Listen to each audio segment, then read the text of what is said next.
আমার নাম মোহাম্মদ মিজানুর রহমান। মিজান। বয়স কত এখন? আমার 47। 47 বয়স। থাকছেন কোথায় আপনি? আমি বর্তমানে ঢাকায় এয়ারপোর্টের সামনে থাকি, আর Barishal brown compound circuit house অপোজিটে 16 নং ওয়ার্ড আমাদের। আচ্ছা, তো আপনি কি মানে ঢাকায় থেকে আমাদের অনুষ্ঠানটা শোনেন নাকি বরিশালে থাকা অবস্থায়? না, আমি এটা আমার একটা ঢাকায় বসেই শুনি। বরিশালে প্রথম শুনছি আমার একটা ফ্রেন্ড, ছোট ভাই, ছোট বন্ধু, ও আমাকে বলছে, দোস্ত মিজান ভাই এরকম একটা FM এ গল্প হয় রাত্রে 12টার পরে। আমি বলছি যে আমার ঘুম আসে না, নেশা করতাম তো ঘুম আসে না। তখন ও আমাকে বলে যে এরকম একটা গল্প আছে, ওইগুলো শুনলে শুনতে শুনতে ঘুম এসে যাবে।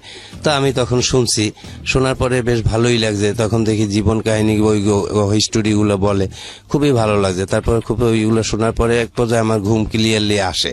তারপরে এইভাবে তারপর একদিন হঠাৎ করে পাইনি, আমি ওকে বলছি কি রে আজকে তো আর ওই অনুষ্ঠানটা নাই, কারণ ওইটা বৃহস্পতিবার বুধবার হয় আর এরকম গ্যাপ যায় কিছুদিন। তখন আবার খুব বিষণ্ণ লাগতো, তখন খুব খারাপ লাগতো। সেই থেকে ও বলার পরে এইটার আশায় থাকতাম কোন দিন বুধবার আসবে, কোন দিন বুধবার আসবে। আচ্ছা, হ্যাঁ। তো আপনার যে গল্পটা সেটা তো একটা অনেক বড় অপরাধ নিয়ে গল্প, কিংবা ভুল নিয়ে গল্প, আমি যাই বলি না কেন। আপনি কি সেই ভুলের মধ্যে এখনো আছেন নাকি ভুলের পরিণতি ভোগ করতেছেন? না, আমি ভুলের পরিণতি ভোগ করতেছি, বাট ভুলের ভিতরে নাই। ফাইন, আমরা ছোটবেলা থেকে শুরু করি, ব্যাকগ্রাউন্ড থেকে জানবো একেবারে। বলেন।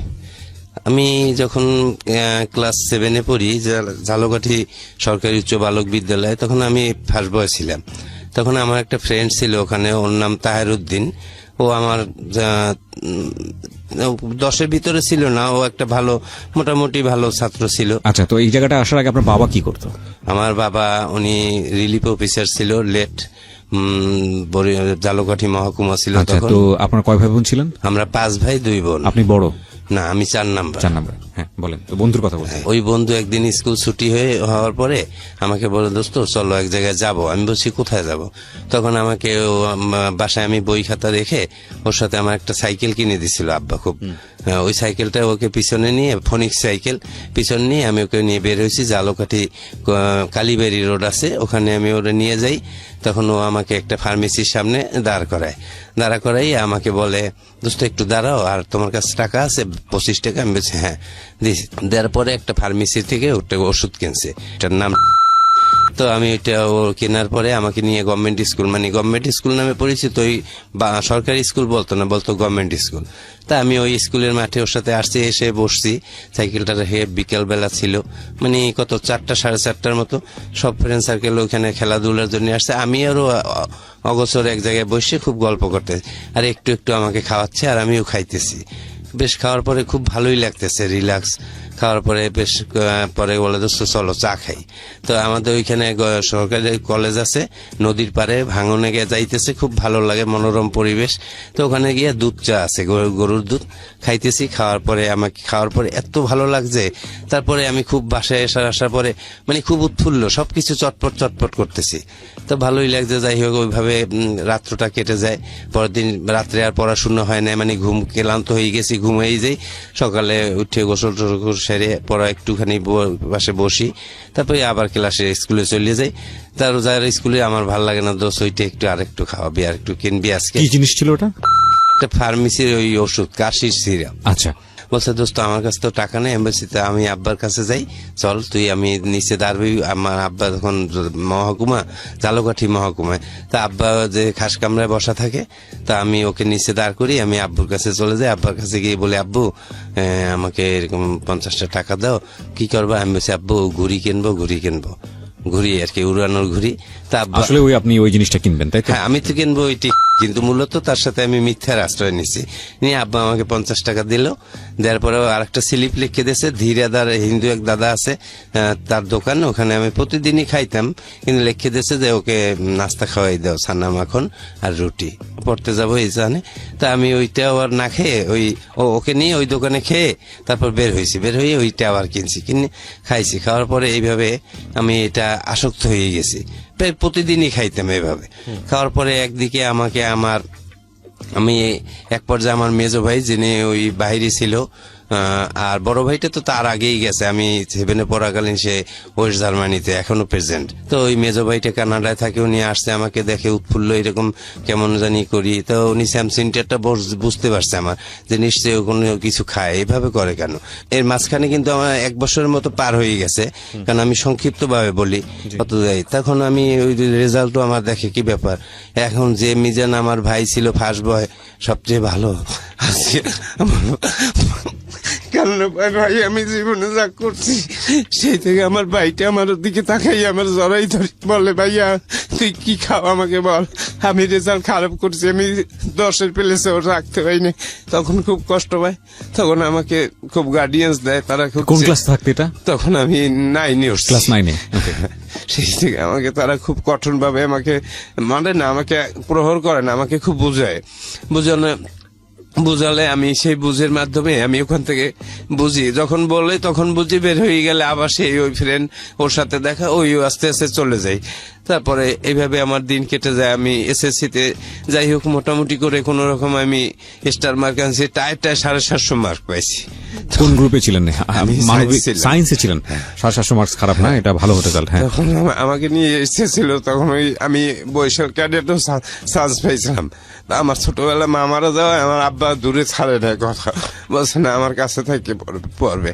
তো আমি তখন ওই পড়া আমাকে ছাড়ে নিয়ে স্টার মার্ক পাওয়ার পরে আমি বরিশালে এসে পড়াশোনা করি। বরিশালে আমাদের নিজের বাবা বাড়ি করছে অনেক আগে, তো বরিশালে আব্বা নিয়ে আসে। বরিশালে আসার পরে আমি বরিশালে সরকারি সৈয়দ হাতেম আলী কলেজে পড়ি, ওখান থেকে পড়ি। আর এই ফাঁকে কিন্তু আমি ওই ফ্রেন্ড হারাই ফেলাই। তখন আমি বরিশাল কলেজে ওই হাতেম আলী কলেজে আরো ফ্রেন্ড সার্কেল পাই গেছি, যা অসৎ সঙ্গের সাথে মেশলে যা হয় ওইরকম ফ্রেন্ড পাইছি। ওরা আমাকে নিয়ে ওরা করতো কি, যে ওই বরিশালে সর্দার ফার্মেসি নামে একটা ফার্মেসি আছে, খুব ফেমাস, নাম করা। উনি খুব ড্রাগস বিক্রি করে, এমনকি ইনজেকশন। আমি ইনজেকশন জীবনেও নেইনি, আর এখনো না। আর এখন তো totally I hate the man who is in difference how to addicted man, আমি টোটালি ঘৃণা করি। তখন আমি ওইখান থেকে ওই আমার এক ফ্রেন্ড আছে, ওই ইউসি, ওইটা আমাকে এনে একটা খাওয়াইছে। তখন আমি ওই ট্যাবলেটটা তো আমি কোথাও একা চাইলে পাবো না, তখন আমি ওই বানানটা আমি মুখস্থ করিয়ে রাখছি, EC10mg।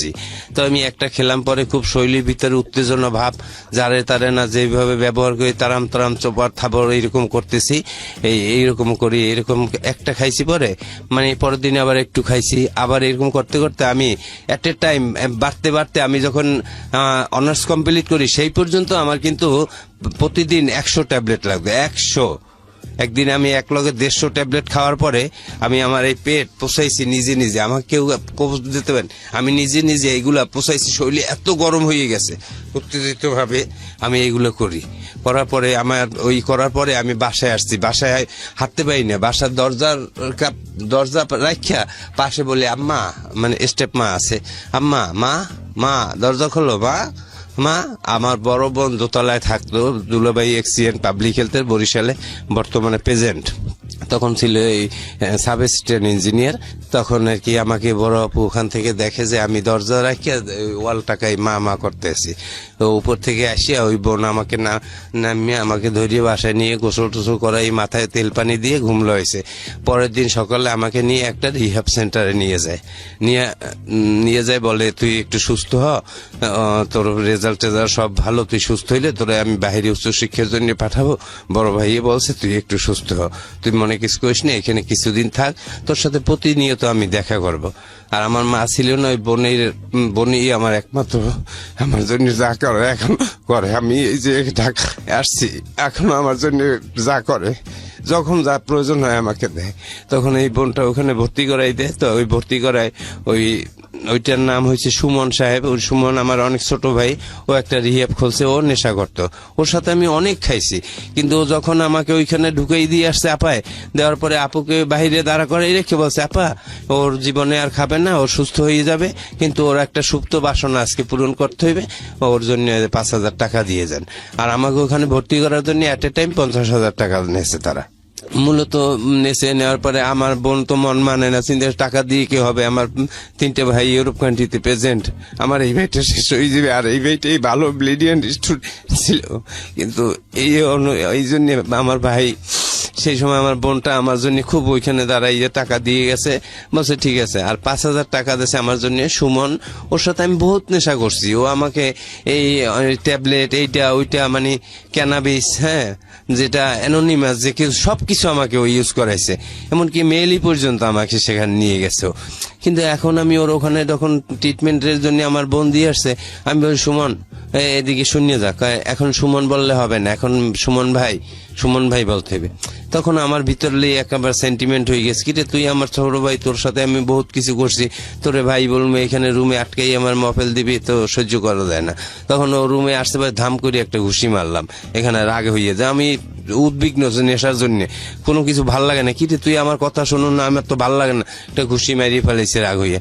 মারার পরে ওরা আমার গামছা দিয়ে হাত পা বাদ দিয়ে আমার নাকে পানি ঢালে, আর মগের ভিতরে পানি নিয়ে আমার সমস্ত শরীরে মারার পরে আমি একেবারে ক্লান্ত হয়ে যাই। হওয়ার পরে আমার মাথার চুল কাটতে ফেলে, নাইরি করিয়ে দেয়, করার পর ওইটা বলে শাড়ি কাপ বলে, ওরে রিহাপের ভাষায় বলে শাড়ি কাপ। দেওয়ানোর পরে আমাকে বলছে শোন, তোর জন্যে তোকে উপরে উঠাবো, নিচে রাখছি, তোর জন্য আমি 2 গ্রাম হিরোইন রাখছি, আর তোর জন্য আমি ইনজেকশন আনছি মরফিন 2টা, তুই আজকে জীবনের মনে শেষ করবি আজকে খাওয়া, আর কখনো খাইতে পারবি না, উপরে উঠলে আর একটা ক্লাস আস তোর। যাক, আমি এটা বলছে পর মাইর জ্বালিয়ে দিয়েছে, ওগুলো মনে রাখি নে। কিন্তু আমি ওই খাওয়ার জন্য ওই যে বলছে সুপ্ত বাসনা আমার শেষ বাসনা পূরণ। তখন আপনি মরফিন নিতেন, হিরোইন নিতেন? হ্যাঁ, আমি যে আমার হাতে এই যে টোটালি আমার হাতে এখন বেইন নেই। আচ্ছা, যে আমার কোনো সুই নেওয়ার মতো কোনো জায়গা নাই। তখন যখন আপনাকে রিহাবে দিয়েছে তখন আপনি এগুলো সব নিতেন? হ্যাঁ, তার আগে আমি নিতাম ওর সাথে, ওই সুমনের সাথে। উনি একটু আগে পেটের অবস্থা দেখাচ্ছিল, প্রিয় শ্রোতা এবং দর্শক, এটা আসলে খুবই মানে দুর্ধর্ষ একটা জায়গা। পুরো পেট উনি ব্লেড দিয়ে পচিয়েছেন এবং সেগুলোর মানে পজ দিয়েছেন উনি, সেগুলোর দাগ এখনো আছে। আমরা সময় পেলে যদি প্রয়োজন হয় আমরা ছবিটা পোস্ট করবো আমাদের ইউটিউবে, কিন্তু আপনারা গেলে আমরা এই ছবিগুলো দিয়ে দিই আমাদের প্রোগ্রামের মাঝে মাঝে, আপনারা খুঁজলে হয়তো পাবেন। জি বলুন। যখন আমাকে ওই মরফিন ওই উপরে নিচে দেবে, তো আমার জন্য 4টা মরফিন নিয়ে আসছে, আর 2 গ্রাম হিরোইন নিয়ে আসছে, আর ট্যাবলেট নিয়ে আসছে 100 নিয়ে আসছে।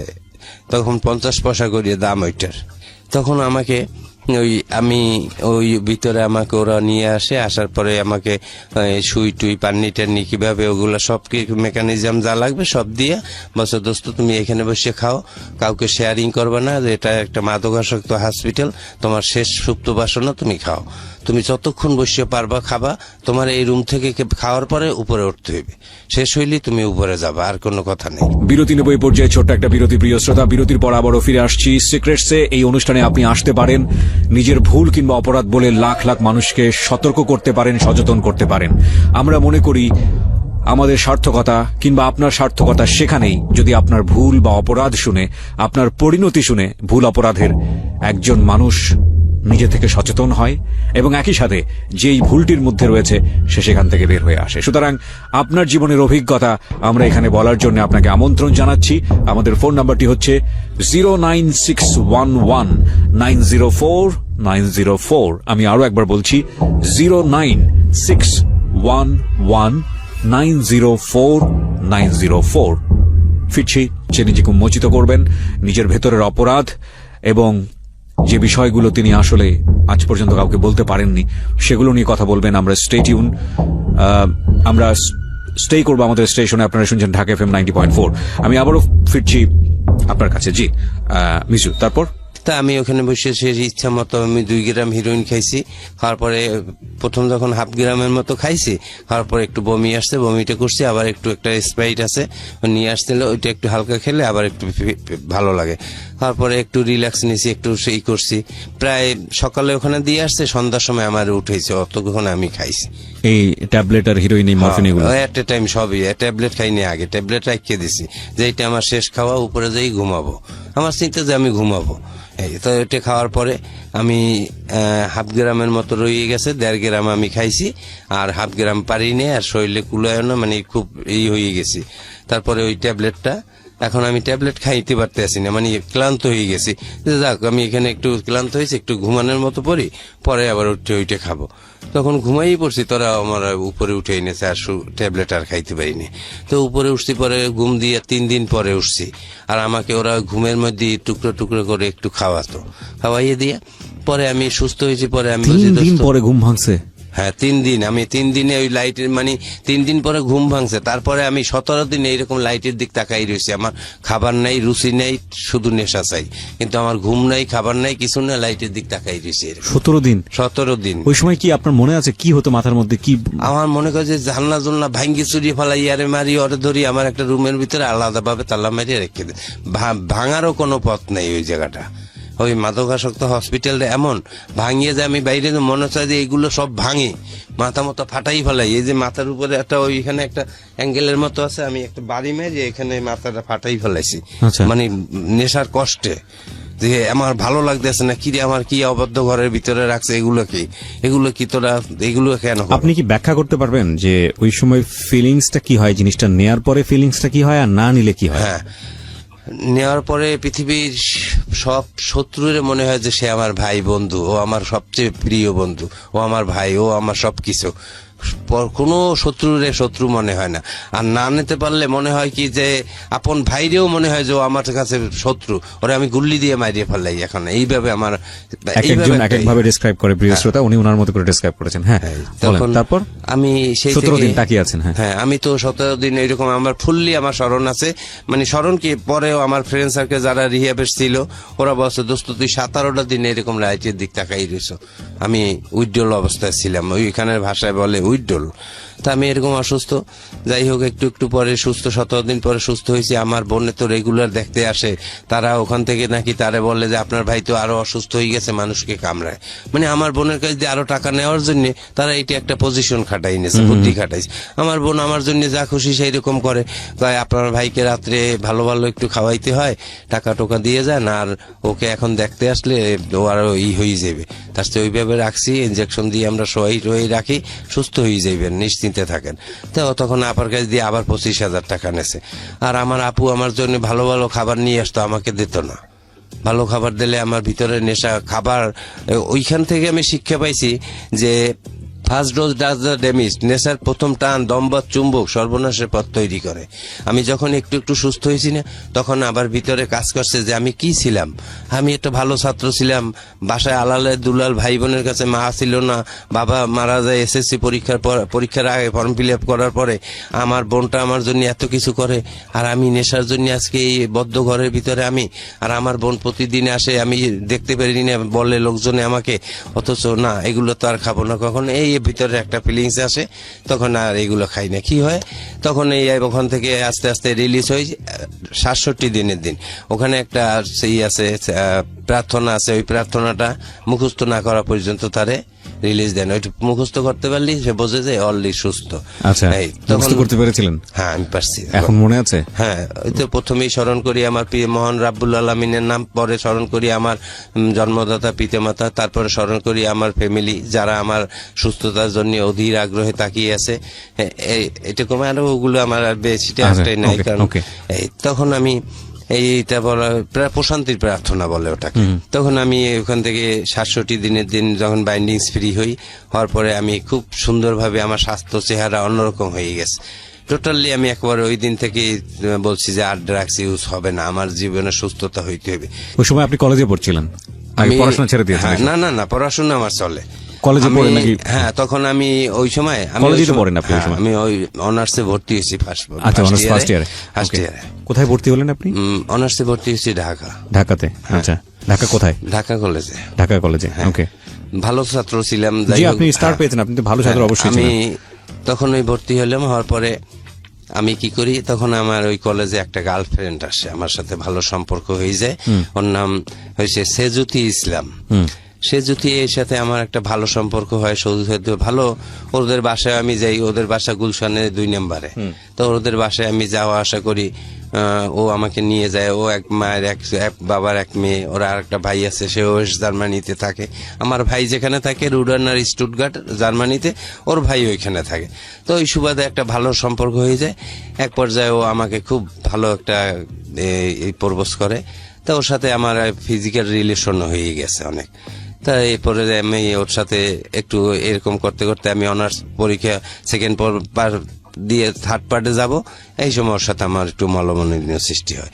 কিন্তু মলমনিন্য হইলেও আমি কিন্তু ড্রাগসের প্রতি আর যাইনি তখন, যে না ড্রাগসে নাই বলতে হইবে, কারণ ওখানে শিখে আসছি যে না এটা আর খাওয়া যাবে না।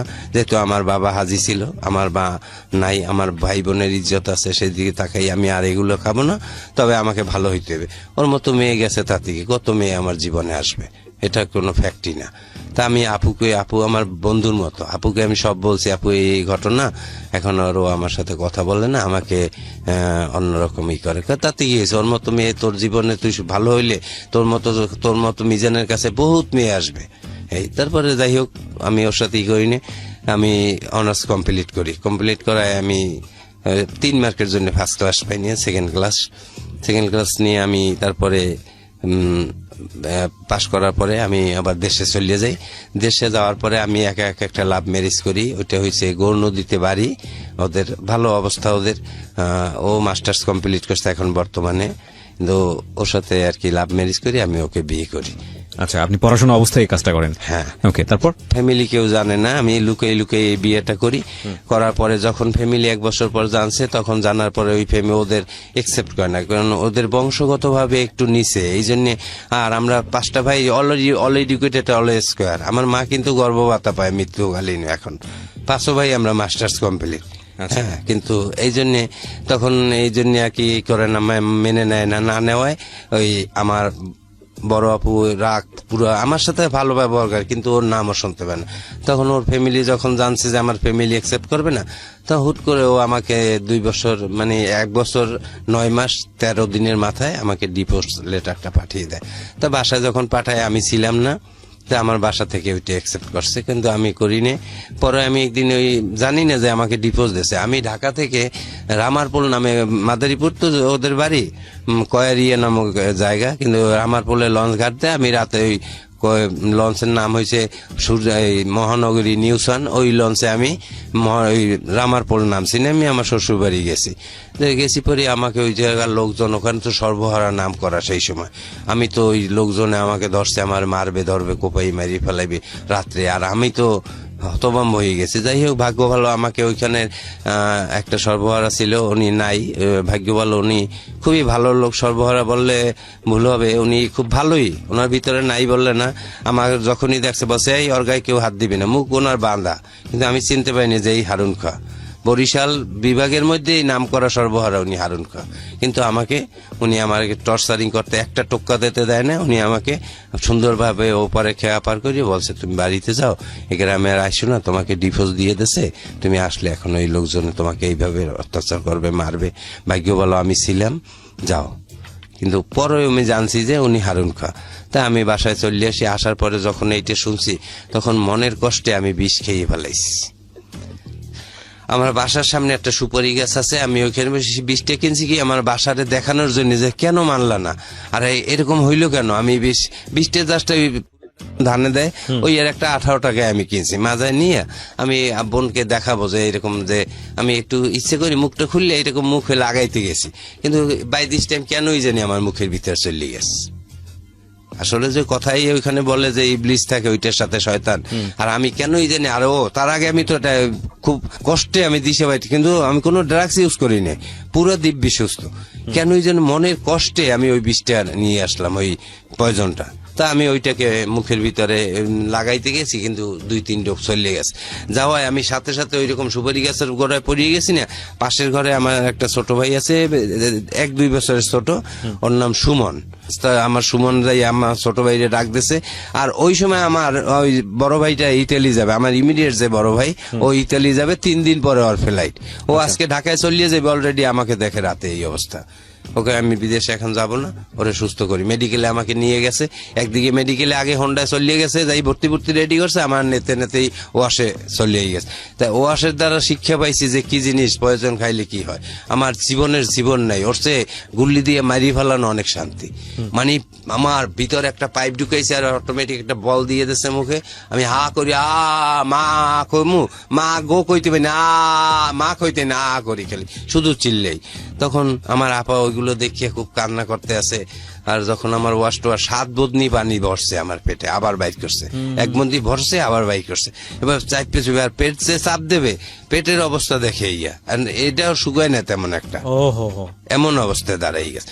তখন আমার এই পারতে আছে না, যাই হোক আল্লাহ তাআলা আমার বাঁচাই রাখছে, আল্লাহর কাছে আমি অশেষ রহমতের শুকরিয়া আদায় করি যে এই তখন আমার বোনটা আমাকে সুস্থ করছে পর ডাক্তার সাহেব লেখছে নাথিং বাই মাউথ। এখন আমার তো বলা পিপাসায় শুকাইয়ে গেছে, আমার মনে কয় কি 2 জগ পানি দিলেও আমার তৃষ্ণা নিবারণ হইবে না। আমার ভাইটা পাশে, যখন আমি পরদিন সকালে একটু হুঁশ হয়েছি তখন আমি বলি পানি পানি, তখন আমার ভাই ডাক্তারের কাছে জিজ্ঞেস করছে পানি পানি করে, একটু বাবু একটু পানি কি খাওয়াবো, কয় না একটু খালি একটু ফলের রস মুখে দিতে পারেন, পানি দিয়েন না, কারণ বিষের সাথে পয়জনের সাথে ওইটা সমস্যা। তখন আমাকে 1 কোয়া কমলার একটা রস চিপে আমার মুখে দেয়, আমার তৃষ্ণেই মেলে না, মুখের কিছু বেজে না, হতে মনে রাগ হয়ে গিয়ে দুধ তুলি না, আমি একটা যাই থো রাগ, মানে আমি উঠতে যে দাঁড়াবো সেই শক্তি আমার নাই, কিন্তু মনের কষ্ট ওই রকম বললি। তখন ভাই বলে দুধ তুলি না, মরিয়ে যায় যদি যাও একটা আপেল ওরে দে, এই একটা কমলা রস চিপে ওর মুখে দে, এই কষ্ট আমার সহ্য হয় না ওর ইয়ে। এই তখন আমাকে ওইভাবে দেয়, দেওয়ার পর যাক সুস্থ হয়েছি। তখন মেডিকেল থেকে ওইটা তো পুলিশ কেস হয়ে গেছে, খুব স্বাভাবিক। হ্যাঁ তখন আমি ওই আমাকে এক নার্স ছিল আমার খুব আমার সাথেই পড়াশোনা করতো, উনি স্টাফ নার্স হয়ে গেছে তখন ওই নার্স ওনার নাম ইশরাত জাহান নয়নাপা।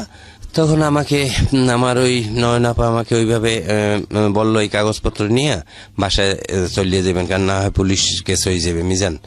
তখন আমি ওইটা নিয়ে বাসায় চলে আসি, আসার পরে আমার বোন আমাকে নিয়ে সুস্থ করার পরে আমাকে ঢাকায় রাখে। ঢাকায় আমাদের ওই ধানমন্ডি 29 নম্বরে বঙ্গবন্ধুর বাড়ির 4খান বাসার পরে বাসা, ওইখানে আমাকে রাখে এবং চলাফেরা সবকিছু যাবতীয় যা রেগুলার খরচ সবকিছু দেয়, আমাকে বাইকটি কিনে দেয় যে সেইভাবে ফ্যামিলির মতো চলবি। এই তখন আমাদের আবার বরিশাল ঢাকার লাইনে আমার ছোট বোনের লঞ্চ আছে, এমবি কীর্তনখোলা 1, 2, 10, বাংলাদেশ সবচেয়ে ব্যয়বহুল লঞ্চ 10 কীর্তনখোলা।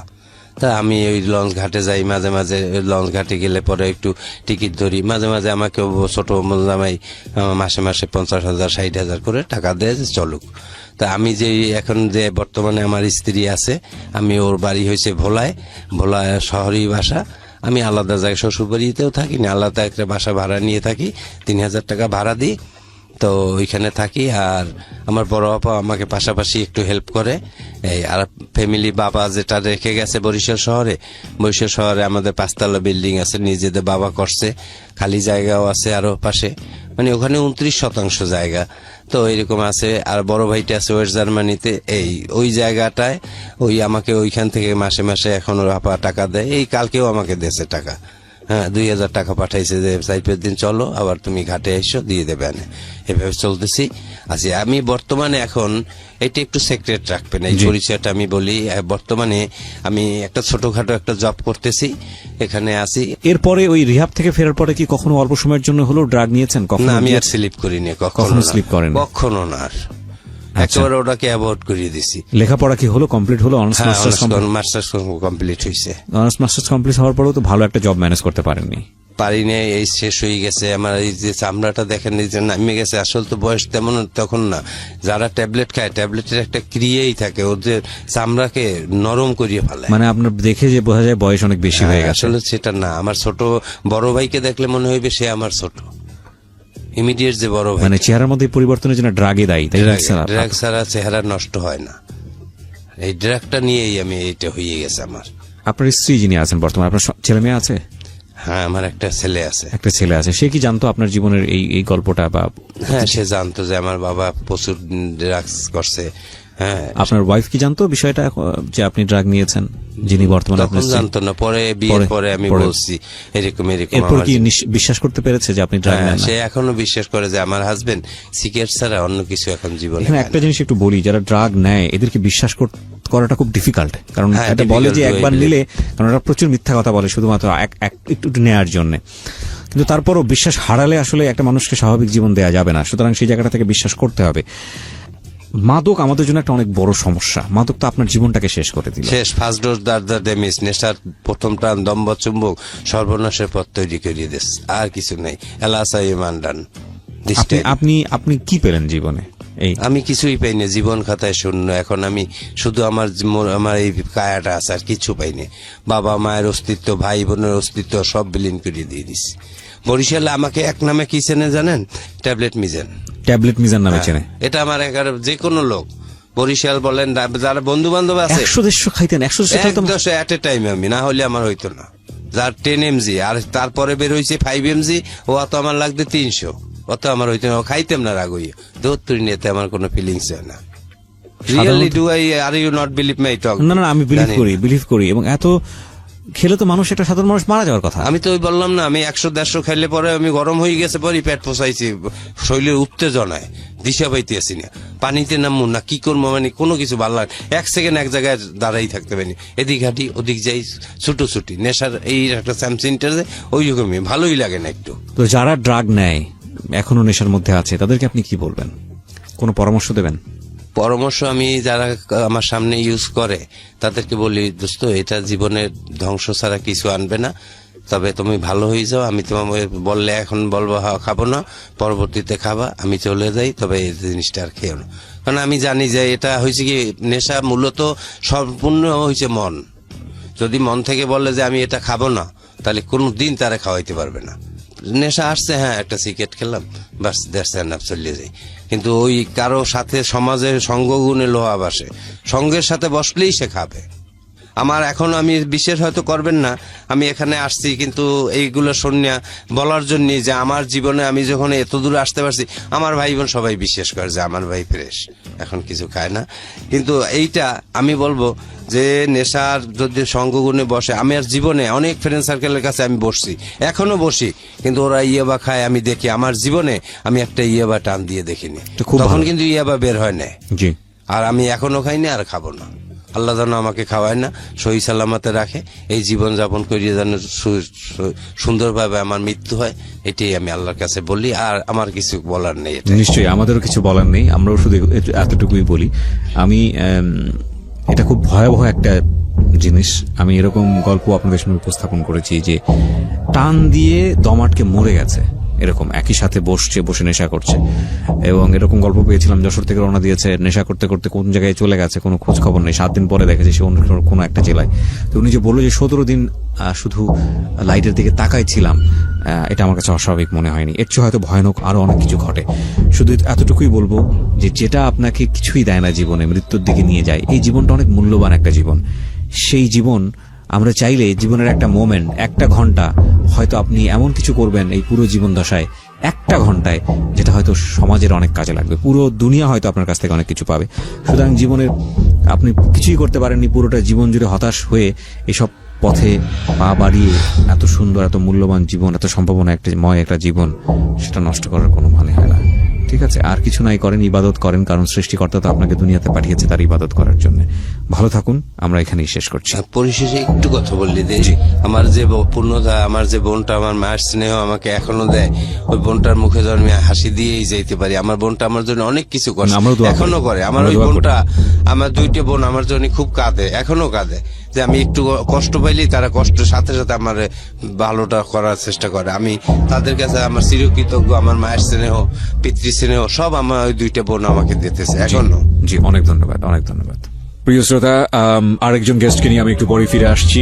শুরুতেই বলছিলাম একজন ফিমেল গেস্ট থাকবে আজকের সিক্রেটসের সেকেন্ড পর্বে, মানে দ্বিতীয় অংশে। আশা করছি আমাদের সাথেই থাকবেন।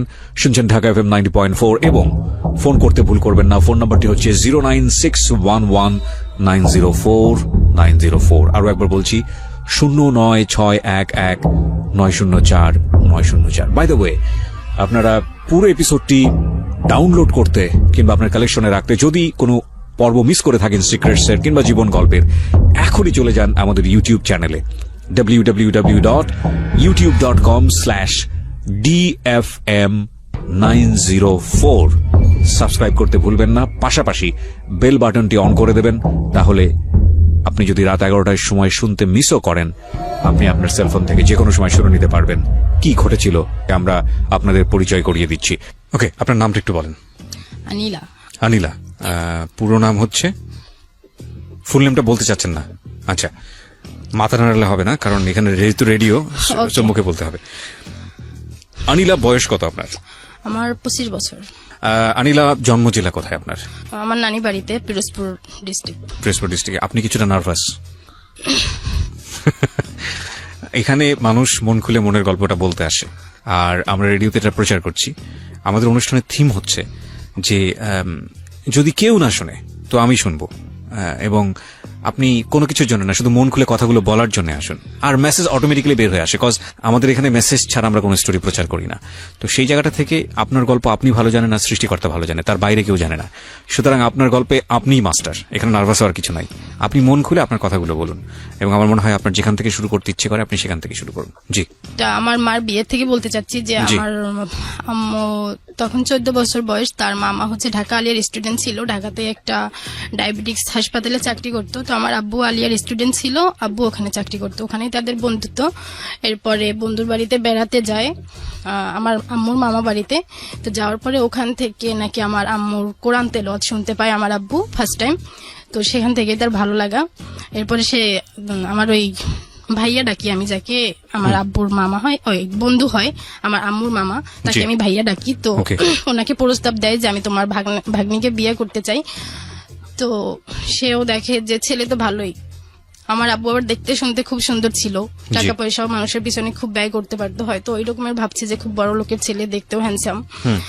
তো তারা ছেলের কোনো খোঁজ খবর না নিয়ে, আর আব্বু এমন পাগল হয়ে যায় যে আজকে দিনের মধ্যে বিয়েটা দিতে হবে। আপনি এই ঘটনাগুলো পরবর্তীতে শুনেছেন, হ্যাঁ, কারণ আপনার বাবা মার বিয়ের আগের ঘটনা তো আপনার জানার কথা না, সেটা আপনি পরবর্তীতে গল্পের মধ্যে করে শুনেছেন, যেটা শুনেছেন সেটাই বলছেন সেটাই এখানে। বলতে Okay. বলছি।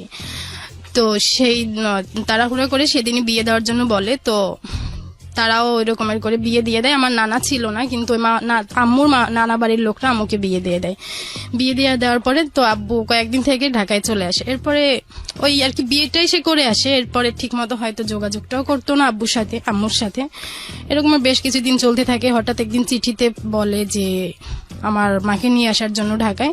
তো আমার মাকে ঢাকায় নিয়ে আসে। নিয়ে আসার পরে এরপরে হচ্ছে আমার মাকে খুব ভয় দেখায় যে মাকে মেরে ফেলবে, অনেক দূরে নিয়ে যেত, নৌকায় চড়াইতো, বলতে তোকে এখন নৌকা থেকে ফেলে দেবো, বাসের নিচে ফেলে দেবো, ছাদে গেলে তোরে ছাদ থেকে ফেলে দেবো। এভাবে মানে হঠাৎ করে ভয় কেন দেখাবে? এটা সেই ভালো জানে। আপনি যা শুনেছেন সেটাই বলছেন? হ্যাঁ, সেটাই Okay. বলছি। তো মা তো এক ছোট ছিল, আর একদম গ্রাম্য মেয়ে ছিল, তার কোনো মাথায় কোনো জ্ঞানই ছিল না যে এই যে কথাগুলো বলছে এগুলো আমার গার্ডিয়ানকে বলা উচিত, বা এরকমের ভয় দেখাচ্ছে। সে ভয় পাচ্ছে শুধু। কত বছর বয়সে বিয়ে হয় আপনার মার? 14 বছর। 14 বছর। আর আপনার বাবার বয়স তখন কত ছিল? তখন হয়তো 30-র উপরে ছিল। 30-র উপরে ছিল। এটা তার প্রথম বিয়ে ছিল আপনার বাবার? না আপনার বাবার এটা প্রথম বিয়ে ছিল না? না, ওকে, সো এগুলো একটু পয়েন্ট করার মতো, শ্রোতা একটু খেয়াল করবেন। আচ্ছা, ঠিক আছে। তারপর এরপরে তো এরকম একটা ছেলের সঙ্গে আপনার মা তাকে বিয়ে দিল কেন? আপনার মা বলছি, সরি, আপনার নানি তাকে বিয়ে দিল কেন? আমার নানি আর কি এমন ভাবে ওই ভাইয়া উপস্থাপন করছিল আমার আব্বুর সম্বন্ধে যে আমার মা খুব সুখে থাকবে। সেও জানতো না যে ওনার আর একটা ওয়াইফ আছে। আচ্ছা, তো বাবা কি করতো? সে ওই ডায়াবেটিক্স কোম্পানি হাসপাতালে চাকরি করতো। চাকরি করতো, ঠিক আছে। আর বলেন। আরেকটা কাজ করতো, ম্যান পাওয়ারের কাজ করতো, যে বিদেশে লোক পাঠায়, আদম ব্যবসা যেটাকে হ্যাঁ, বলে। আদম ব্যবসা যেটাকে বলে, এটা করতো। তো ওই রকমের আর কি সে এখান ঢাকা থেকে যখন যাইতো অনেক টাকা নিয়ে যেত, যে ওই ভাইয়ার মার কাছে আর কি আমার আম্মুর নানির কাছে দিত আর কি। সবাই একটু লোভে পড়ে গেছিল আমার যেটা মনে হয়। না হয় একটা ছেলের কোনো কিছু না জেনেই ছেলের কাছে একটা মেয়েকে তুলে দেওয়া তো উচিত না। তো সেখান থেকে বিয়েটা হয়। এরপরে তো ঢাকায় আসে আমার মা আসার পরে তখন হয়তো আমি কনসেপ্ট করি আমার মা যেটা বলছে। এরপর তো বাড়িতে যায়, বাড়িতে যাওয়ার পরে কিছুদিন পরে আব্বুও যায় আমার নানি বাড়িতে। যাওয়ার পরে আব্বুকে বলে যে ঘটনাটাই। এরপর আমার আব্বু তো কিছুতেই রাজি না, যে না এত তাড়াতাড়ি বাচ্চা নেওয়া যাবে না, তোমার বাচ্চা নষ্ট করে ফেলতে হবে। তো মা তো আবুজ, তাকে যেভাবে ঘুরাচ্ছে আব্বু আম্মু সেভাবে ঘুরতেছে। তো হাসপাতালে নিয়ে গেল, নিয়ে যাওয়ার পরে সব ওকে নষ্ট করবে। তো ঠিক ওই মুহূর্তে আমার বড় মামা শুনতে পায় যে এই ঘটনা। তখন বড় মামা ওইখানে যেয়ে আমার মাকে নিয়ে আসে ধাক্কাইতে ধাক্কাইতে, যে তোকে তো ছোট থেকে এই শিক্ষা আমরা দেই নাই। আচ্ছা, একটা মানুষ যে পৃথিবীতে আসবে সে তার রিজিক নিয়ে আসবে, তাকে নষ্ট করার অধিকার কারোই নাই। তো সেখান থেকে নিয়ে আসার পরে তো আমার আব্বু খুব রেগে যায় যে স্বামীর কথা শুনলো না, ভাইয়ের কথা শুনলো। সে ওখান থেকে রাগ করে চলে যায়। চলে যাওয়ার পরে দীর্ঘদিন আর কোনো যোগাযোগ নাই। যোগাযোগ নাই, তখন তো চিঠির যুগ ছিল। একটা চিঠি যেতে যেতেও অনেকদিন সময় লেগে যেত, 10-15 দিন সময় লাগতো। হ্যাঁ। তো হঠাৎ এরপরে আমি আসি পৃথিবীতে। আসার পরে তাকে জানানো হলো, তখন সে তার 80 মানে হচ্ছে আপনার মা কনসিভ করেন, তাই তো? হ্যাঁ আপনার মা ওই সময় আপনার নানু বাড়িতে থাকা অবস্থায়, না কনসেপ্ট করে ঢাকাতে যখন আমার না সেটা তো বলতে পারছি, এবার ধরা পড়ে হচ্ছে আর নানু হ্যাঁ, বাড়িতে নানি থাকা বাড়িতে অবস্থায়। যাওয়ার পরে তখন তো আব্বু হচ্ছে নানি বাড়িতে যায়, যাওয়ার পরে আব্বুকে বলে, আর আচ্ছা। আব্বু যখন নষ্ট করতে চায়, আমার আম্মু রাজি না হয়, সেইখান থেকে আব্বু রাগ করে ঢাকায় চলে আসে। আচ্ছা, তো ওই টাইমটাতে আমার ওই যে ফার্স্ট আর কি আব্বুর যে বিয়ে করছিল, ওনার আর একটা বেবি হয়। আচ্ছা, তো আমার মাকে বলে যে মাহমুদার একটা বাচ্চা হয়েছে, মাহমুদা খুব ছোট আর কি, মাহমুদার খুব প্রশংসা করতো। তো আমার মা কখনো জিজ্ঞাসা করতো না যে মাহমুদাটা কে কে তুমি তার প্রশংসা করতো, তার মাথায় এটাও ছিল না, জিজ্ঞেস করার মতো হয়তো তার ওই বোধটাও ছিল না। এরপরে ওই যখন আর কি আমার পেটের বয়স 3 মাস আর কি আমার আম্মুর, তখন আব্বু হচ্ছে আমার আম্মুর কাছে বলে যে তোর বাবাকে বল টাকা দেওয়ার জন্য, আমি বিদেশ যাব। তো আমার নানা তখন জমি বিক্রি করে তাকে ওই সময় 25,000 টাকা দেয়। তো সে ঢাকায় আসে, ঢাকায় আসার পরে তার তো বিদেশে প্রসেসিং চলতেছে, সেটা আর নানি বাড়ির লোকজন জানতো না। তো যখন আমার বয়স নাকি 15 দিন আর কি, পৃথিবীতে আসার পরে 15 দিন বয়স, তখন আমার আম্মুর কাছে একটা চিঠি যায় যে তুমি তাড়াতাড়ি ওকে নিয়ে আসো, আমি এরকমের বিদেশ যাব, তো আমি চাচ্ছি তোমাদের ঢাকায় রেখে যাব। তো চিঠিটা পৌঁছাতে পৌঁছাতে আমার মার কাছে দেরি হয়ে যায়। তো মা যখন ঢাকাতে আসে, যেদিন আসে সেদিনই শুনে যে আব্বুর ফ্লাইট হয়ে গেছে, আর আব্বুর সাথে দেখা হয় নাই। তো এরপরে তো আবার মা চলে যায় গ্রামে, আব্বুর সাথে আর কোনো যোগাযোগ নেই। মা চিঠি দিত, কিন্তু চিঠির কখনো উত্তর আসতো না, আর আব্বু দিত কিনা সেটা আব্বুই ভালো জানে। ওকে, এই ঘটনাগুলো আপনি কার কাছ থেকে শুনেছেন? এটা আমার মার কাছ থেকে, নানির কাছ থেকে। এখানে একটা বিষয় একটু নোট করে নেই, এই কথাগুলো আপনি যখন শুনতেন তখন আপনার বাবার প্রতি অনুভূতিটা কি হতো? ঘৃণা। ঘেন্না হতো। একদম ভেতরে যা হয়েছে আপনি সেটাই আজকে এখানে বলবেন, আপনাকে আমি অনুরোধ করছি বিশেষভাবে। আপনার কখনো মনে হয়েছে যে মা বা নানি যেটা বলছে সেটা বাবাকে সামনাসামনি কি জিজ্ঞেস করে তারপরে বিশ্বাস করি? আপনার ভিতরে যা হয়েছে আপনি সেটাই আমাকে বলেন। হ্যাঁ, এটা মনে হয়েছে নাকি তার আগে হ্যাঁ, ঘেন্না মানে- করেছেন? না না, মনে হয়েছে, বাট ঘৃণাটাই বেশি হয়েছে, কারণ exactly, this is the very very important point, প্রিয় শ্রোতা। এই জন্য একটা সেপারেট ফ্যামিলি, যখন একটা ফ্যামিলি সেপারেট হয়ে যায়, বাবা আলাদা হয়ে যায়, মা আলাদা হয়ে যায়, সন্তানটা যেখানে থাকে, সন্তান তারাই তাদের মতো করে বড় করে। কারণ ওই কোমলমতি মনে সে যেটা শোনে সেটাকেই সে সত্য মনে করে স্থান দেয়। এবং আমি বলছি না ঘটনা সত্য না মিথ্যা, সেটা বলছি না, ওর কোশ্চেন করার ক্ষমতা থাকে না, এবং কোশ্চেন করার ক্ষমতা থাকে না বলেই হয়তো তার বাবাটা ওরকম ছিল না, কিংবা তার মাটা ওরকম ছিল না। সে যেইখানে বড় হচ্ছে সেভাবেই সে তার পারসেপশনটা গ্রো করে। সেপারেটেড ফ্যামিলির সবচেয়ে বড় দুঃখজনক ঘটনাটা হচ্ছে এটা, যে মা বাবা সম্পর্কে যা বলবে, সন্তান যেখানে বড় হবে, যদি মায়ের কাছে বড় হয় সে সেই ধারণা নিয়েই বড় হবে, এবং বাবার কাছে যদি থাকে তাহলে মার সম্পর্কে যেটা বলবে সেই ধারণা নিয়ে সে বড় হবে। কারণ সে তো খুব ছোট থাকে, তার ওই কোশ্চেন করার ক্ষমতা থাকে না, তার মনের ভিতর থেকে এই প্রশ্ন আসবে না যে আচ্ছা ওনারা যেটা বলতেছে সেটা তো মিথ্যাও হতে পারে, একবার বাবাকে ডেকে এনে জিজ্ঞেস করি তো সে এরকম ঘটনা ঘটিয়েছে কিনা। এবং সেই সাহসটা যেহেতু থাকে না, সেই যুক্তিটা যেহেতু থাকে না, একেবারে কোমলমতি মন, সুতরাং সে অন্ধ মনে বিশ্বাস করে যায়, এবং যে ঘৃণাটা জন্ম হয় ছোটবেলায়, বাবার প্রতি হোক মায়ের প্রতি হোক, সারাটা জীবন জুড়েই সে সেটা বয়ে চলে। সবচেয়ে বড় ক্ষতি হয় এটা কিন্তু যার প্রতি ঘৃণা করে তার না, যে নিজে ঘৃণা করা শেখে তার। গল্পটা আমরা সামনের দিকে এগোচ্ছি। জি বলুন। এরপরে চিঠি লেখে এবং মার সঙ্গে যোগাযোগ করতো না না? হয়তো কিনা সেটা জানি না, কিন্তু 3 বছর পরে আর কি, আব্বু চলে যাওয়ার 3 বছর পরে হঠাৎ একটা তালাকনামা আসে। তালাকনামাটা আসার পরে আমার নানার হাতে এসে পৌঁছায়। তো নানা তালাকনামাটা দেখে তখন চিন্তা করে যে যেহেতু ছেলে 3 বছর খোঁজ খবর রাখে নাই, ইসলামিক দৃষ্টিতে 3 মাস যদি স্বামী স্ত্রীর মধ্যে যোগাযোগ বিচ্ছিন্ন থাকে সেই ক্ষেত্রে তালাক হয়ে যায়। কে বলেছে আপনাকে? এটা শুনছি আর কি, শুনেছেন? এরকম হ্যাঁ। শোনা অনেক ভুল জিনিসই আমরা জানি। ঠিক আছে, সমস্যা নেই, বলুন। হ্যাঁ, সেখানে 3 বছর আর কি টোটালি যোগাযোগ নাই। আচ্ছা। হ্যাঁ, তো তারপরে তো তালাকনামা হাতে চলে আসছে।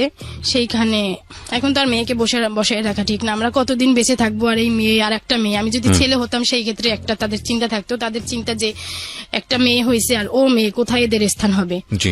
তো সেই ক্ষেত্রে আমার মাকে তারা বিয়ে দেওয়ার চিন্তা করলো। তো চিন্তা করলো, তারা ওই রকমের চিন্তা করলো, কিন্তু আমার মা কিছুতে বিয়ের জন্য রাজি হয় নাই ওই টাইমে। আচ্ছা। যে বিয়ে তো একবারই হয়, আমি যে আমার বিয়ে হলে আমার বাচ্চাটা কি হবে। আচ্ছা, যেই ধারণাটা সেটা আপনার মায়ের ব্যক্তিকেন্দ্রিক ধারণা না, এটা আমাদের পুরো সমাজেরই একটা ধারণা। হ্যাঁ বলেন। তো তারপরে তাকে জোর করে বিয়ে দিয়ে দেওয়া হয়, তখন আমার বয়স 2.5 বছর। জি। তো বিয়ে দিয়ে দেওয়ার পরে মা তো চলে যায় শ্বশুর বাড়িতে, আমি আমার নানির কাছে থাকি। আচ্ছা, তো জোর করে বিয়ে দেওয়া হলো, ছেলেটা কি করতো? কিছুই করতো না, বেকার।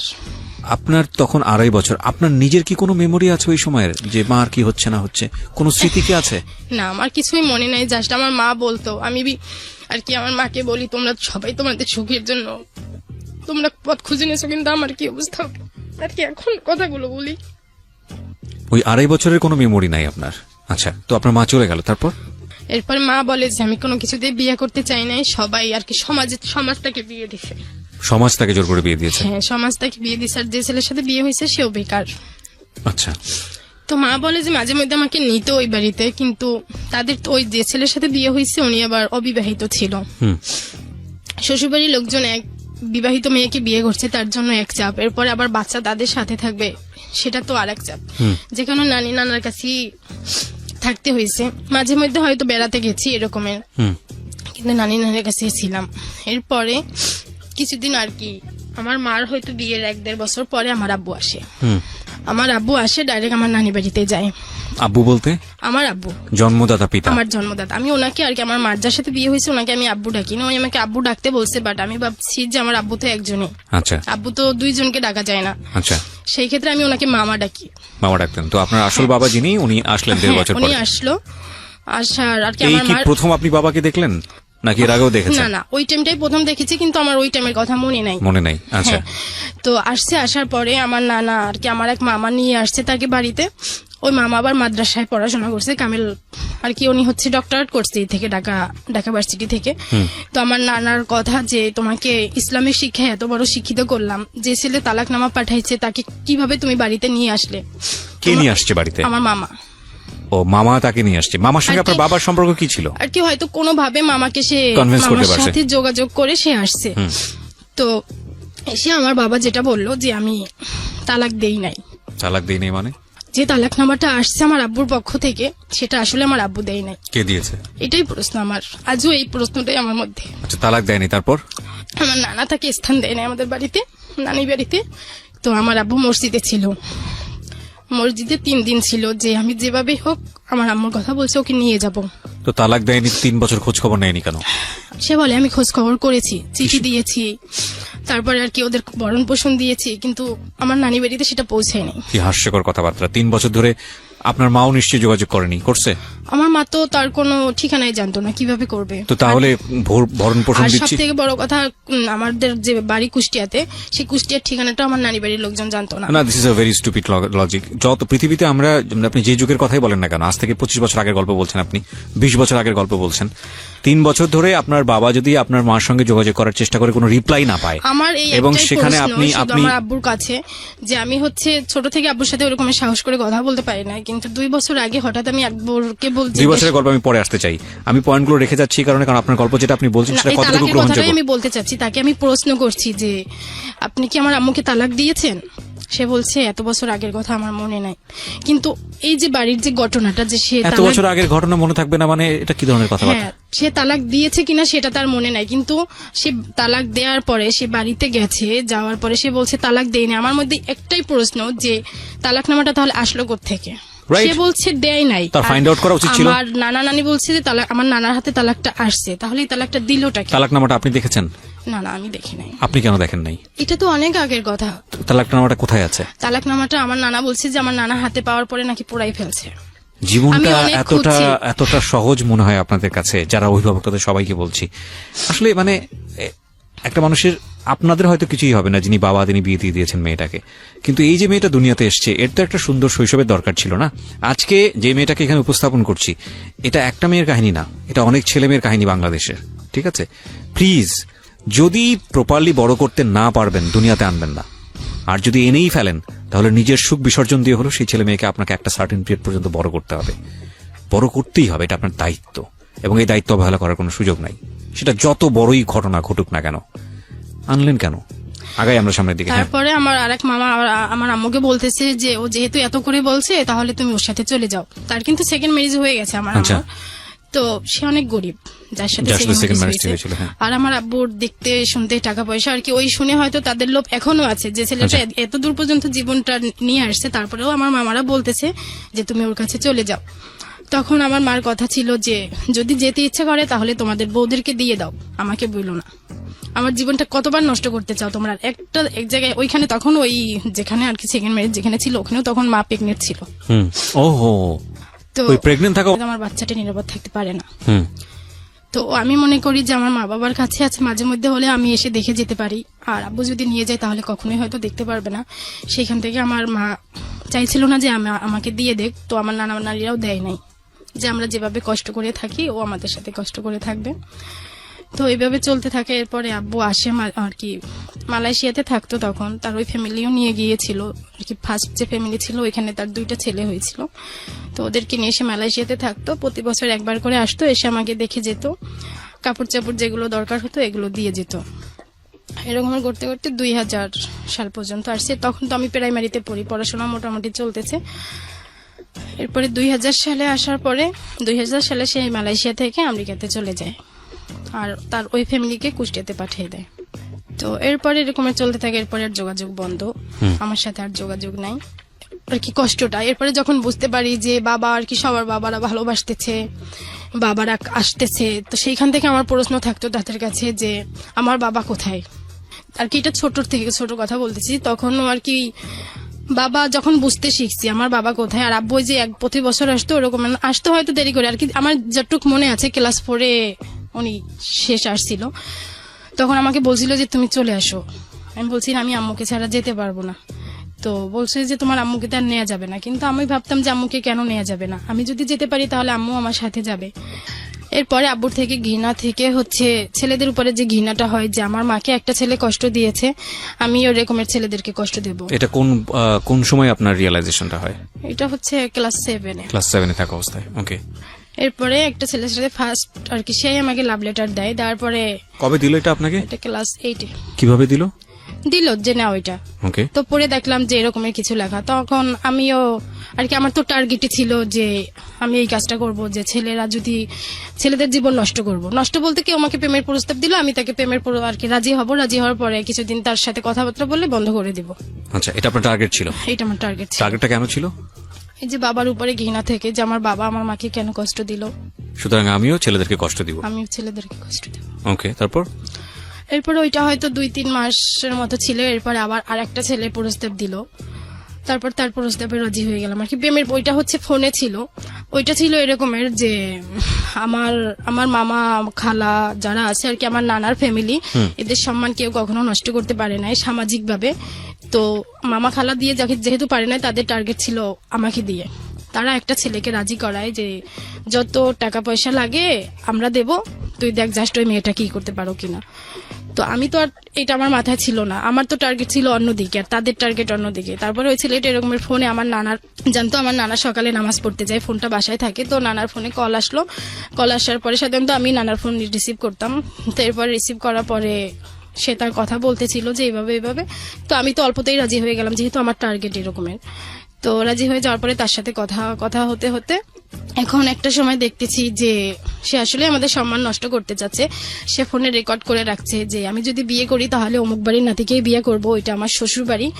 তো ফোন রেকর্ড করে ওইটা আবার তার হচ্ছে যে কল আসলে যে টোনটা বাজে এরকমের টোন সে সেভ করে রাখছে। তো যখন ওই আর কি বাড়ির পাশে দোকানপাট ছিল, তো কল আসলে এসব কথা হতো, নাম ধরে সে রেকর্ড করে রাখছে। আবার আমার কিছু কথা যে কথাগুলো হতো, কিন্তু কখনো বাজে কোনো কথা আমার মাথায় আর কি ওই রকমের আসতো না যে প্রেম মানে হয়তো বাজে কিছু হতে পারে। জাস্ট আমার টার্গেট ছিল যে হয়তো এরকমেরই। তো এরপরে যখন এটা আমাদের কান পর্যন্ত গেল, তারা আমাকে কুষ্টিয়াতে পাঠাই দিল। মানে আপনার টার্গেট ছিল যে আপনি বিভিন্ন ছেলের লাইফ নষ্ট করবেন প্রেমের ছলনা করে, যেহেতু আপনার বাবা আপনার মার সাথে এরকম করেছে। এরকম কাজ করতে গিয়ে একটা সময় একটা ছেলে তার কলার টিউনে আপনার সাথে সম্পর্ক আছে এটা সেট করে রেখেছিল, যেই ফোন দিত সেই শুনতে পেতো এটা। এবং এটা আপনার মামারা জানার পরে আপনাকে কুষ্টিয়াতে পাঠিয়ে দিল। কুষ্টিয়া মানে হচ্ছে আপনার বাবার বাড়িতে পাঠিয়ে। বাবার এর মাঝখানে একটা কথা বলি না, এই যে তালাকনামা নিয়ে যে কথাটা ছিল, সেটা হচ্ছে আমার এক কাকা যখন আমি 6-এ পড়ি তখন আমাদের বাড়িতে যায় যে তালাকনামা খোঁজে। হয় আমার মা ডিভোর্স দিয়েছে সেইটা, না হয় তালাক দিয়েছে সেইটা। তো তারা তো কিছুতে আমার নানা বাড়ির লোকজন দিতে পারে না, যদি আমরা মেয়েদেরকে ডিভোর্স দিই নাই, তালাকনামা পেয়েছি, সেটা দিয়েই আমরা মেয়েকে বিয়ে দিয়েছি। তো এই তালাকনামাটা হচ্ছে আমার আব্বু চাইছিল আমেরিকা থেকে, সে তখন আমেরিকায় তার একটা বিয়ে করবে। তো আমেরিকাতে বিয়ে করবে, তার কোনো ওয়াইফ বাংলাদেশে আছে কিনা তাকে সেটা ওখানে দেখাতে হবে। তো সে ওখানে বলছে যে আমার কোনো ওয়াইফ নাই, আমি তাকে ছেড়ে দিয়েছি, তো তার একটা প্রুফ ওখানে দেখাতে হবে। তো হয়তো সেটা তারা নকল ওইখান থেকে আমার নানি বাড়ি থেকে পায় নাই, তারা এখান থেকে আর কি কুষ্টিয়া থেকে নকল করে সেটা তারা আমেরিকাতে পাঠাইছে। ফার্স্ট টাইম তখন আমার কাকা আমাকে কুষ্টিয়াতে নিয়ে আসে, তখন আমি ক্লাস 6-এ পড়ি। এরপরে ক্লাস 8-এ আর একবার আমার মামা আবার নিয়ে আসে, যেহেতু আমার এটাই আমার বাড়ি, তো আমার নানি বাড়ির লোকজন চাচ্ছিল যে ওর বাড়ির সাথে ওর একটা যোগাযোগ থাকুক। আমার দাদা দাদি দুইজনেই বেঁচে ছিল, কিন্তু আমার দাদাকে আমি দেখি নাই, যেহেতু আমি ক্লাস 6-এ আসছি, আর সে হয়তো আরো 2-3 বছর আগে মারা গেছে, জানতাম না কিছুই। আমার দাদিকে একবার আমি দেখছি। এরপরে হলো ক্লাস 9-এর কথা, যেটা আর কি মামারা জানতে পারে, তখন আমাকে কুষ্টিয়াতে পাঠিয়ে দেওয়ার পরে ওখানে বেশ কিছুদিন থাকতে থাকি। তো ওদের যেটা ছিল, এখানে তো আমার সৎ ভাই বোন আরো বেশ কয়েকটা 5 জন ছিল এরা এখানে। ওদের মধ্যে বড় মেজো ওরা মোটামুটি ভালো ছিল, ছোটগুলো ছোট ছিল, তারপরেও ওদের মধ্যে এখন এটা বড়দের শিক্ষা ছিল নাকি ওদের থেকেই ওরা করতো। যেমন আমি বাথরুমে ঢুকতাম, লাইট অফ করে দিত, কলের কাছে গোসল করতে যেতাম, ওরা যেয়ে দাঁড়াই থাকতো, উজু করতে যেতাম, উজু করতে দিত না। এরকমের বেশ কিছু ফেস করতে, ঘুমাইতেছি, খুব গরমের মধ্যে ঘুমাইতেছি, ফ্যান বন্ধ করে দিত, আবার ছাড়লে ফ্যানের কাটা উঠে ফেলতো যাতে আর নাই ছাড়তে পারি, মেন সুইচ অফ করে দিত। মানে আপনার সৎ ভাই বোনেরা এটা করতো? হ্যাঁ, একদিন আমাদের কল নষ্ট হয়ে যায়, তো আমরা আমার কাকার বাড়িতে যে উজু করে আসবো, সামনে পুকুর ছিল, বাট আমরা কখনো পুকুরে যেতাম না, কারণ আমাদের বাড়ির ভিতরেই সব ছিল, সবাই পর্দা করতো, যে কারণে পুকুরে গোসল করা, উজু করা কোনো প্রয়োজনই পুকুরে যেত না, কলে কাজ হতো। এটা গ্রামে, আর আমাদের গ্রামের বাড়ির কথা কুষ্টিয়াতে। তো মাগরিবের সময় এরকম উজু করতে যাব, তো আমি উজু করার জন্য বের হয়েছি, ওরা নামাজ পড়ে না, তারপরেও যে কলের কাছে দাঁড়াই আছে, তো কোনো মতেই সে আমাকে উজু করতে দিবে না। যখন প্রায় নামাজের টাইম শেষের দিকে, তখন উজু করে আসলাম, তো আমি উজু করতেছি, সেই মুহূর্তে ওরা বাড়ির ভিতরে দৌড় দিয়ে চলে আসলো, এসে গেট বন্ধ করে দিল, যেটা আর কি বাড়ির ঢোকার গেট বন্ধ করে দিল। তো আমি এখন তো আর বাড়ির ভিতর ঢুকতে পারছি না, তো ওই পুকুরের ঘাটলার উপরে বসেছিলাম। আমার বিশাল বড় পুকুর করছে, আবার গাডলাও অনেক বড় করছে, তো সব আর কি ওই এলাকার যত লোক আছে সব ওই পুকুরেই এসে গোসল করে, একদম সকাল থেকে শুরু করে রাত 10টা পর্যন্ত কন্টিনিউ ওখানে লোক থাকেই। তো ওই টাইমটা ওই পুকুর পরে বসাটা ওরকম আমি নিরাপদ মনে করি নাই, তারপরেও এছাড়া বসার জায়গা নেই যে গেট খুললে যাতে আমাকে দেখতে পারে। তো এখানে বসে আছি, হঠাৎ কাকি আমাকে এসে জিজ্ঞাসা করতেছে যে তুমি এখানে বসে আছো কেন। সাধারণত আমি কখনোই গেটের বাইরে বের হতাম না, যত টাইম ওই বাড়িতে ছিলাম। তো বলতেছে তুমি এখানে বসে আছো কেন, তখন আমি বলতেছি যে ও দরজাটা ওই গেট বন্ধ করে দিয়েছে, আমার বোনের কথা বললাম। তারপরে ওই কাকি দরজা নক করতেছে, নক করার পরে এরপরে আম্মু বের হয়ে আসলো, এসে বলতেছে যে ও এরকমের কাজ কেন করলো। পরে বলে এরকমের মেয়েদের যদি একটু আর কি জিদ না থাকে তাহলে তারা বড় হতে পারে না। এটা তার অভিমত ছিল যে তাহলে আমার মতো নির্যাতিত হবে না। আমি ঠিক বুঝতে পারিনি, মানে আর কি এটা কে বলছে কথাটা? এটা আম্মু বলেছে, আপনার সৎ মা বলছে তার মেয়েকে সাপোর্ট করে। হ্যাঁ, সে সাপোর্ট করে এটা বলেছে যে মেয়েদের একটু জিদি হওয়া উচিত, না হলে সে পরে আর কি শ্বশুর বাড়িতে যে সুখী হয় না। আর কি তার কথা যে ও যেটা করেছে সেটা ঠিক করেছে, মানে তার মেয়ে যেটা করেছে। হ্যাঁ, তার মেয়ে যেটা করেছে। এরপরে বাসায় আসলাম, আর কি এরকমের ছিল যে কারো কোনো কথা হতো না, জাস্ট আমি সবসময় একটা জিনিস চিন্তা করতাম যে নানা বাড়িতে থাকাটা তো একটা মেয়ে হোক ছেলে হোক কারোই পরিচয় না। যখন আমি নানি বাড়িতে ছিলাম, এখনো আর কি আশেপাশের লোকজন সবাই চেনে যে অমুকের নাতি, বাট আমার মধ্যে প্রশ্ন যে কেউ যদি আমাকে জিজ্ঞাসা করে তোমার বাবার নাম কি, আমি তোমার বাবার নামটাই বলি, কিন্তু ওই এলাকায় তোমার বাবা নামে কেউ নেই। এই বিষয়টা আমার মধ্যে সবসময় কাজ করতো যে আমি আমার বাবার নাম ঠিকই বলছি, কিন্তু এই এলাকাতে কেউ আমার বাবাকে চিনতে পারছে না, এটা তো আমার পরিচয় না। আমার পরিচয় হওয়া উচিত আমার বাড়িতেই, সেখানে আমি কষ্টে থাকি, বাট আমি যদি আমার বাবার নামটা বলি সবাই যাতে আমাকে চেনে যে অমুকের মেয়ে। তো ওইটা চিন্তা করেই আমি কষ্ট যতই হোক, আমার চিন্তা ছিল যতটুকু কষ্ট হোক আমি আমার পরিচয়টা নিয়ে এখানে থাকি, তারা যাই বলুক। আমি যদি চুপ থাকি, আমার নানি একটা কথা আমাকে সবসময় বলতো যে নিজে ভালো হলে জগৎ ভালো, এই কথাটা আমার মাথায় সবসময় কাজ করতো। মানে আপনি ধরে নিয়েছিলেন যত রকমের অন্যায় হোক না কেন আমি চুপ থাকবো, আমি এখানে থাকবো, চুপ থাকবো। আর ওরকম করে আব্বুর সাথে এমনি মাঝে মধ্যে কথা বলতো যে দাও ওর কাছে দাও, কেমন আছো, ভালো আছি, এরকমের। কখনো সে আমাকে জিজ্ঞাসা করতো না যে তোমার এখানে থাকতে কষ্ট হচ্ছে কিনা, কেউ তোমাকে আপনি বলেই বা কি করবেন, এখানে বলে তো কোনো সমাধান হতো না। বাবা টেনশনে থাকতো, আপনি থাকতে পারতেন না ভালো এখানে, এই কথা বলার পরে এটাই আমার মাথায় ছিল যে আজকে আমি এদের বিরুদ্ধে যতই কমপ্লেন করি সেও এদেরকে রিয়েক্ট করবে, তখন এরা আমার উপরে ডাবল রিয়েক্ট করবে, যেটা আমার আরো বেশি কষ্ট হবে। এটা চিন্তা করে কখনোই আমি তাদের বিরুদ্ধে আপনার কাছে কমপ্লেন করি নাই। জাস্ট কেমন আছো, ভালো আছি, এই পর্যন্ত আমি এখানে যেমন করে আমি ম্যানেজ করে নিচ্ছি, যতটুকু কষ্ট হোক আমি সহ্য করছি। তো এরকম করতে করতে 5 মাস, তখন আমি ক্লাস 10-এ উঠি। তো ক্লাস 10-এর পরীক্ষা আমি দেই নাই আর কি, 10-এ ওঠার যে পরীক্ষাটা সেটাও দেই নাই, টেস্ট পরীক্ষা ছিল। তখন আমাকে স্যাররা ফোন করে, আমি নানির বাড়িতে তো পড়াশোনা করতাম, ওখান থেকে স্যাররা ফোন করে যে টেস্ট হবে, তুমি আসো। তো এরপরে মামাদেরকেও খুব করে বললো যে ওকে নিয়ে আসো। তো এইখানে যে ছিলাম, এখানে আবার একটা আমি মাদ্রাসায় পড়াশোনা করেছি, একটা মাদ্রাসায় হচ্ছে এরা ক্লাস করার জন্য যে তুমি ওখানে ক্লাস করো। তো এত দূর ছিল যে হেঁটে যেতে খুব কষ্ট হতো, অনেক দূর ছিল আর কি। আমি একদিন ক্লাস করলে পরের দিন আর কি ক্লাস থেকে ফেরার পথে আমার মনে হতো যে আগামীকালকে ক্লাসটা আমি কিভাবে করব। এত দূর ছিল, হেঁটে যাওয়া আমার পক্ষে মোটেই সম্ভব ছিল না। তারপরেও আর কি তাদের প্যারায় যে ক্লাস করতেই হবে, হয়তো আসলে এটা তাদের মধ্যে কি ছিল, একদিন আর কি আমি ক্লাসে কিছুতেই যাব না। তো আমি হচ্ছে বিভিন্ন অজুহাত দেখাচ্ছি, এই কারণ সেই কারণ দেখানোর পরে দেখতেছি 9টা-10টা বেজে গেছে। কিন্তু আমার ভাই কি করলো, সে 8টা বাজে বের হতে হয় ক্লাসের জন্য, সে সবগুলো বাসার ঘড়ির কাঁটা 8টার কাছে নিয়ে রাখলো যে দেখ 8টাই তো বাজে, তোর ক্লাসের টাইম এখনো শেষ হয় না, যেতেই হবে। কিন্তু আমি তো জানি যে ক্লাসের টাইম আমি শেষ করে ফেলছি, আমি ক্লাসে যাব না। তো এরকম করে এরপরে গেলাম, যে আমার চিন্তা ছিল যে পড়াশোনা তো করি নাই, পরীক্ষা দেবো, পরীক্ষায় হয়তো ভালো রেজাল্টও করতে পারবো না। তারপরেও নিয়ে গেল আমার মামারা, এসেই আমাকে নিয়ে গেছে। ছোট মামা ছিল যে একটু আমার উপরে কেয়ারফুল ছিল সবকিছুতে, ও মামা এসে আমাকে নিয়ে গেছে। নিয়ে যাওয়ার পরে ওখানে টেস্ট পরীক্ষা দেই। আচ্ছা, তো এখানে বেসিক্যালি ডিস্টার্বের কারণে আপনি এই কাজটা করেছেন? না, পড়াশোনাটা একদিকে চিন্তা করছি যে পাশ করব কি করবো না, আবার চিন্তা করছি যে পড়াশোনাটা তো কোনোভাবে ছেড়ে দেওয়া যাবে না। তো সেইখান থেকে মামাদেরকে বললাম যে এসে আমাকে নিয়ে যান, আর তারা ভাবলো যে পরীক্ষাটা দেওয়া উচিত। তো সেখান থেকে তারা আমাকে এসে নিয়ে যায়। নিয়ে যাওয়ার পরে আমি টেস্ট পরীক্ষা দেই মোটামুটি ভাবে। তো টেস্ট পরীক্ষায় হচ্ছে সবগুলো রেজাল্ট মোটামুটি আসে, ফেল করি নাই। সেখান থেকে তারা আমাকে সিলেক্ট করে যে নেওয়া যাবে। আর হয়তো টিচাররা জানতো যে ফেল করার মতো স্টুডেন্ট আমি না, কখনো আমি ফেল করি নাই। তো এরপরে হইলো পরীক্ষা, হইলো কিছুদিন পরে। তো ওই যে টাইমটা ছিল আর কি, ক্লাস 10-এর যে টাইমটা ছিল, ওই টাইমটাই আমি কি করতাম, ওই যে ছেলেটা ছিল যার সাথে প্রেমের কথা বলছিলাম, ওখানে ব্রেকআপ, তার সাথে আর কখনো আমি কথা বলি নাই। এরপরে সবসময় শুধু রং নাম্বারে যে নাম্বার বানিয়ে বানিয়ে কল দিতাম, যে যার সাথে কথা বলে যে প্রেমে পড়ে যায় এরকমের। তো এরকমের হয়েছে, একটা ছেলের সাথে প্রেম হইলো।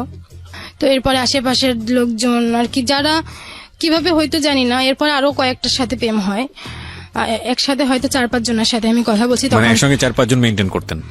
কথা বলতেছি এরকমের। এরপরে হচ্ছে তখন আমার পরীক্ষা, ওকে, মেট্রিক পরীক্ষা। তো আমার একটা মামা ছিল আমার বয়সেই, সে বলতেছে যে সারাদিন এত ফোনে কথা বললে তো তুমি পরীক্ষায় পাশ করতে পারবে না। কিন্তু আমার একটা চিন্তা ছিল আমি কখনো পরীক্ষায় ফেলও করবো না। তো হঠাৎ এরপরে পরীক্ষা শুরু হয়, পরীক্ষাও দিতে থাকি। হঠাৎ একদিন একটা ছেলে, এর আগেও 2-3 বার ফোন দিয়েছে আর কি, এক কথায় আমার নানার ফোনটা এখন আমি কন্টিনিউ ইউজ করতেছি। সে ওই রকমের বুঝতে পারতেছে না যে আমি এভাবে এই অন্যায়গুলো করতেছি। তো একদিন হচ্ছে ওই নানার ফোনে একটা কল আসে, ওই ছেলে আমাকে দেখছে নাকি আমি জানি না, কিন্তু সে কল করে।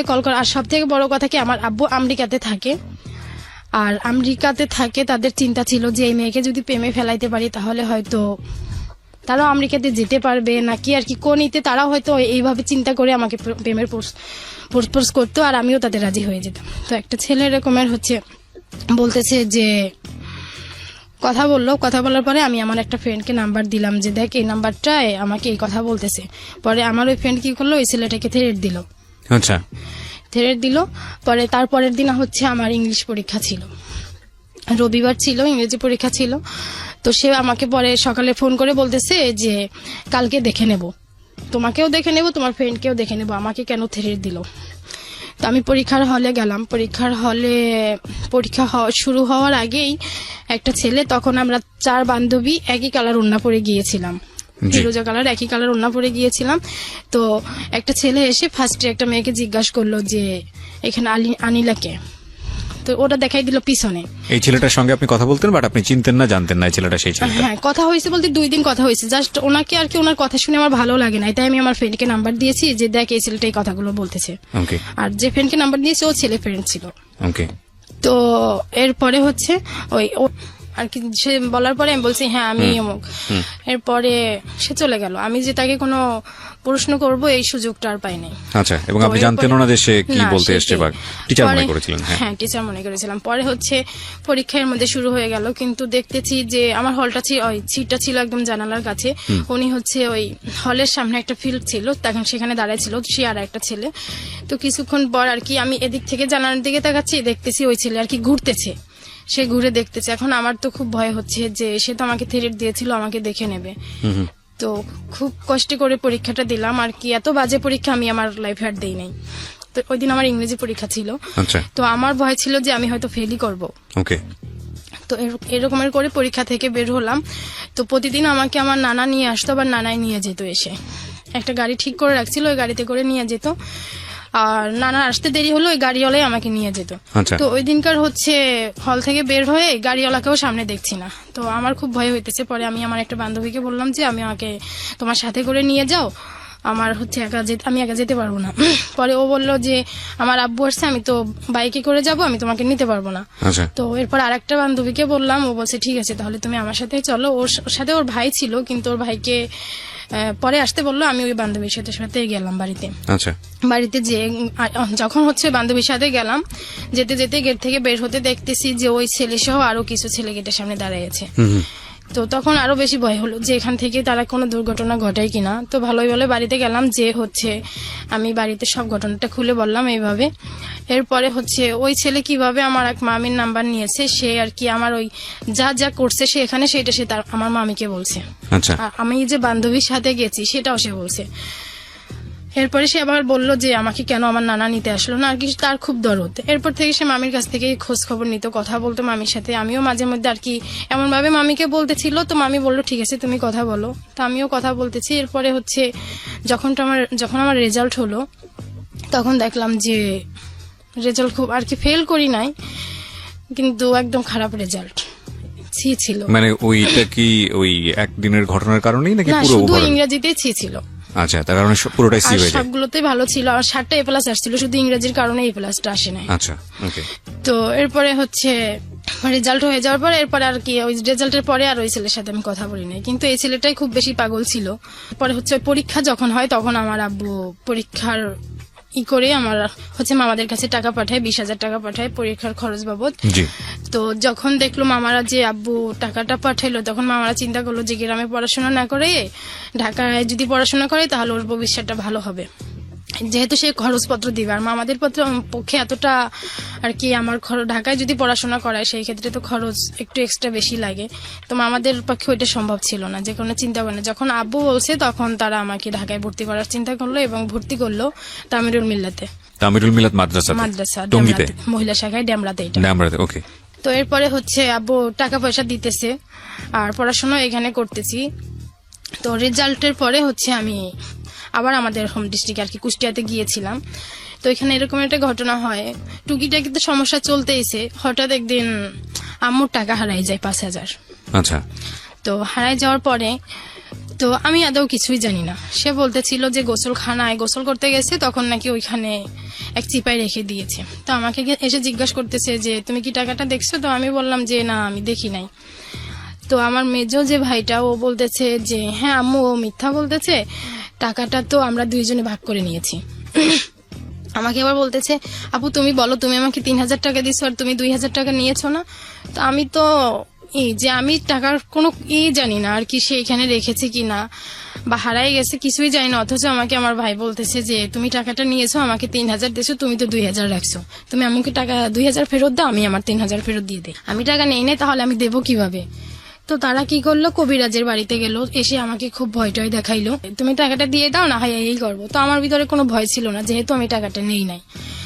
তো এরপরে হচ্ছে ওই ভর্তি হওয়ার জন্য মামারা ঢাকাতে নিয়ে ওই ভর্তি হওয়ার জন্য এরপরে হচ্ছে আব্বু উত্তরাতে বাসা নেয় আর কি কুষ্টিয়া যারা আছে। এরপর আমেরিকার যে ফ্যামিলি তার, ওইখানে তার 3টা বাচ্চা হয় আমেরিকাতে, 3টা মেয়ে, ওদেরকে বাংলাদেশে পাঠাইলো। আর কুষ্টিয়ার যে ফ্যামিলি এরাও গেল, এরপর উত্তরাতে বাসা নেয় যে এখানেই তারা থাকবে।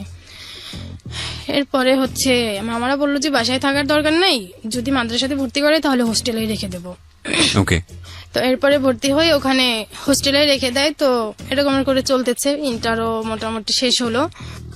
পরে ইন্টারের পরে হচ্ছে আব্বু আবার আসলো, এসে বলতেছে, সে আসতো প্রতি বছরই 2 বার 1 বার করে আসে। এরপরে এসে কুষ্টিয়াতে নিয়ে গেল, নিয়ে যাওয়ার পরে আমি তখনও বলতেছিলাম আর কি, ইন্টার শেষ হয়ে যাওয়ার পরে আমি বলতেছিলাম যে আমি এডমিশন দিতে চাচ্ছি। তো সে বলতেছে আর কি, আমার ছোট থেকে ইচ্ছা ছিল যে আমি হচ্ছে লয়ে পড়বো। ওকে। তো আব্বুর এই কথাটা শুনে হয়তো তার ভালো লাগে না, সে বলতেছে যে না, এটা পড়া যাবে না, এক কথায় কোচিংই করা যাবে না। তারপরে হচ্ছে আমি ইউসিসিতে ভর্তি হই, কোচিং সেন্টারে। ওকে। ভর্তি হওয়ার পরে কয়েকদিন ক্লাসে করি, কিন্তু তার জোরাজোরিতে আর এক কথায় ঘর থেকেই বের হওয়া হলো না। এরপরে হলো কোচিং সেন্টার থেকে, এরপরে হচ্ছে আমি আমার নানি আর কি, যখন কোচিং বন্ধ করে দিল তখন আমি নানি বাড়িতে চলে আসলাম। নানি বাড়িতে আসার পরে এরপরে হঠাৎ একটা রং নাম্বার বলতে ওই লোকটা আমাকে চিনতো, বাট আমার কাছে রং নাম্বার ছিল। আমি তাকে ফোন দেই, ফোন দেওয়ার পরে তাকে ঝাড়ি দেই, কিন্তু যে আমাকে কল দিয়েছিল কলটা সে রিসিভ করে না, রিসিভ করছে অন্য একজন। পরে হচ্ছে সে পরবর্তীতে ব্যাক করে বলতেছে যে আমি তো আপনাকে চিনি না, আপনি যাকে কল দিয়েছেন আমি সেও না। পরে তার সাথে কথা হতে হতে একটা সময় আর কি আমার ওই আবার সেই পিছনে যে আমি তার সাথে কিছুদিন কথা বলে বাদ দিয়ে দেব। পরে এরকম মিথ্যা টিথ্যা কথা বলে আমি আবার কুষ্টিয়াতে কিছুদিন পরে চলে যাই। যাওয়ার পরে ওই ছেলে যে করেই হোক আমার কুষ্টিয়া নাম্বার নেয়, এরপরে ওই ছেলের সাথে কথা হয়, একটা সময় ওই ছেলের সাথেই প্রেম হয়। এরপরে কথা আর কি এরকম বেশ কিছুদিন চলতেছিল। তো আমি কুষ্টিয়াতে তো ওইরকম তার সাথে কথা বলতে পারতাম না, গোপনে একটা ফোন, ওই আব্বু আবার আমাকে আর কি এডমিশন দিবে না, পরে আমি ওখানে ডিগ্রিতে ভর্তি হয়ে যাই কুষ্টিয়াতে। ওকে।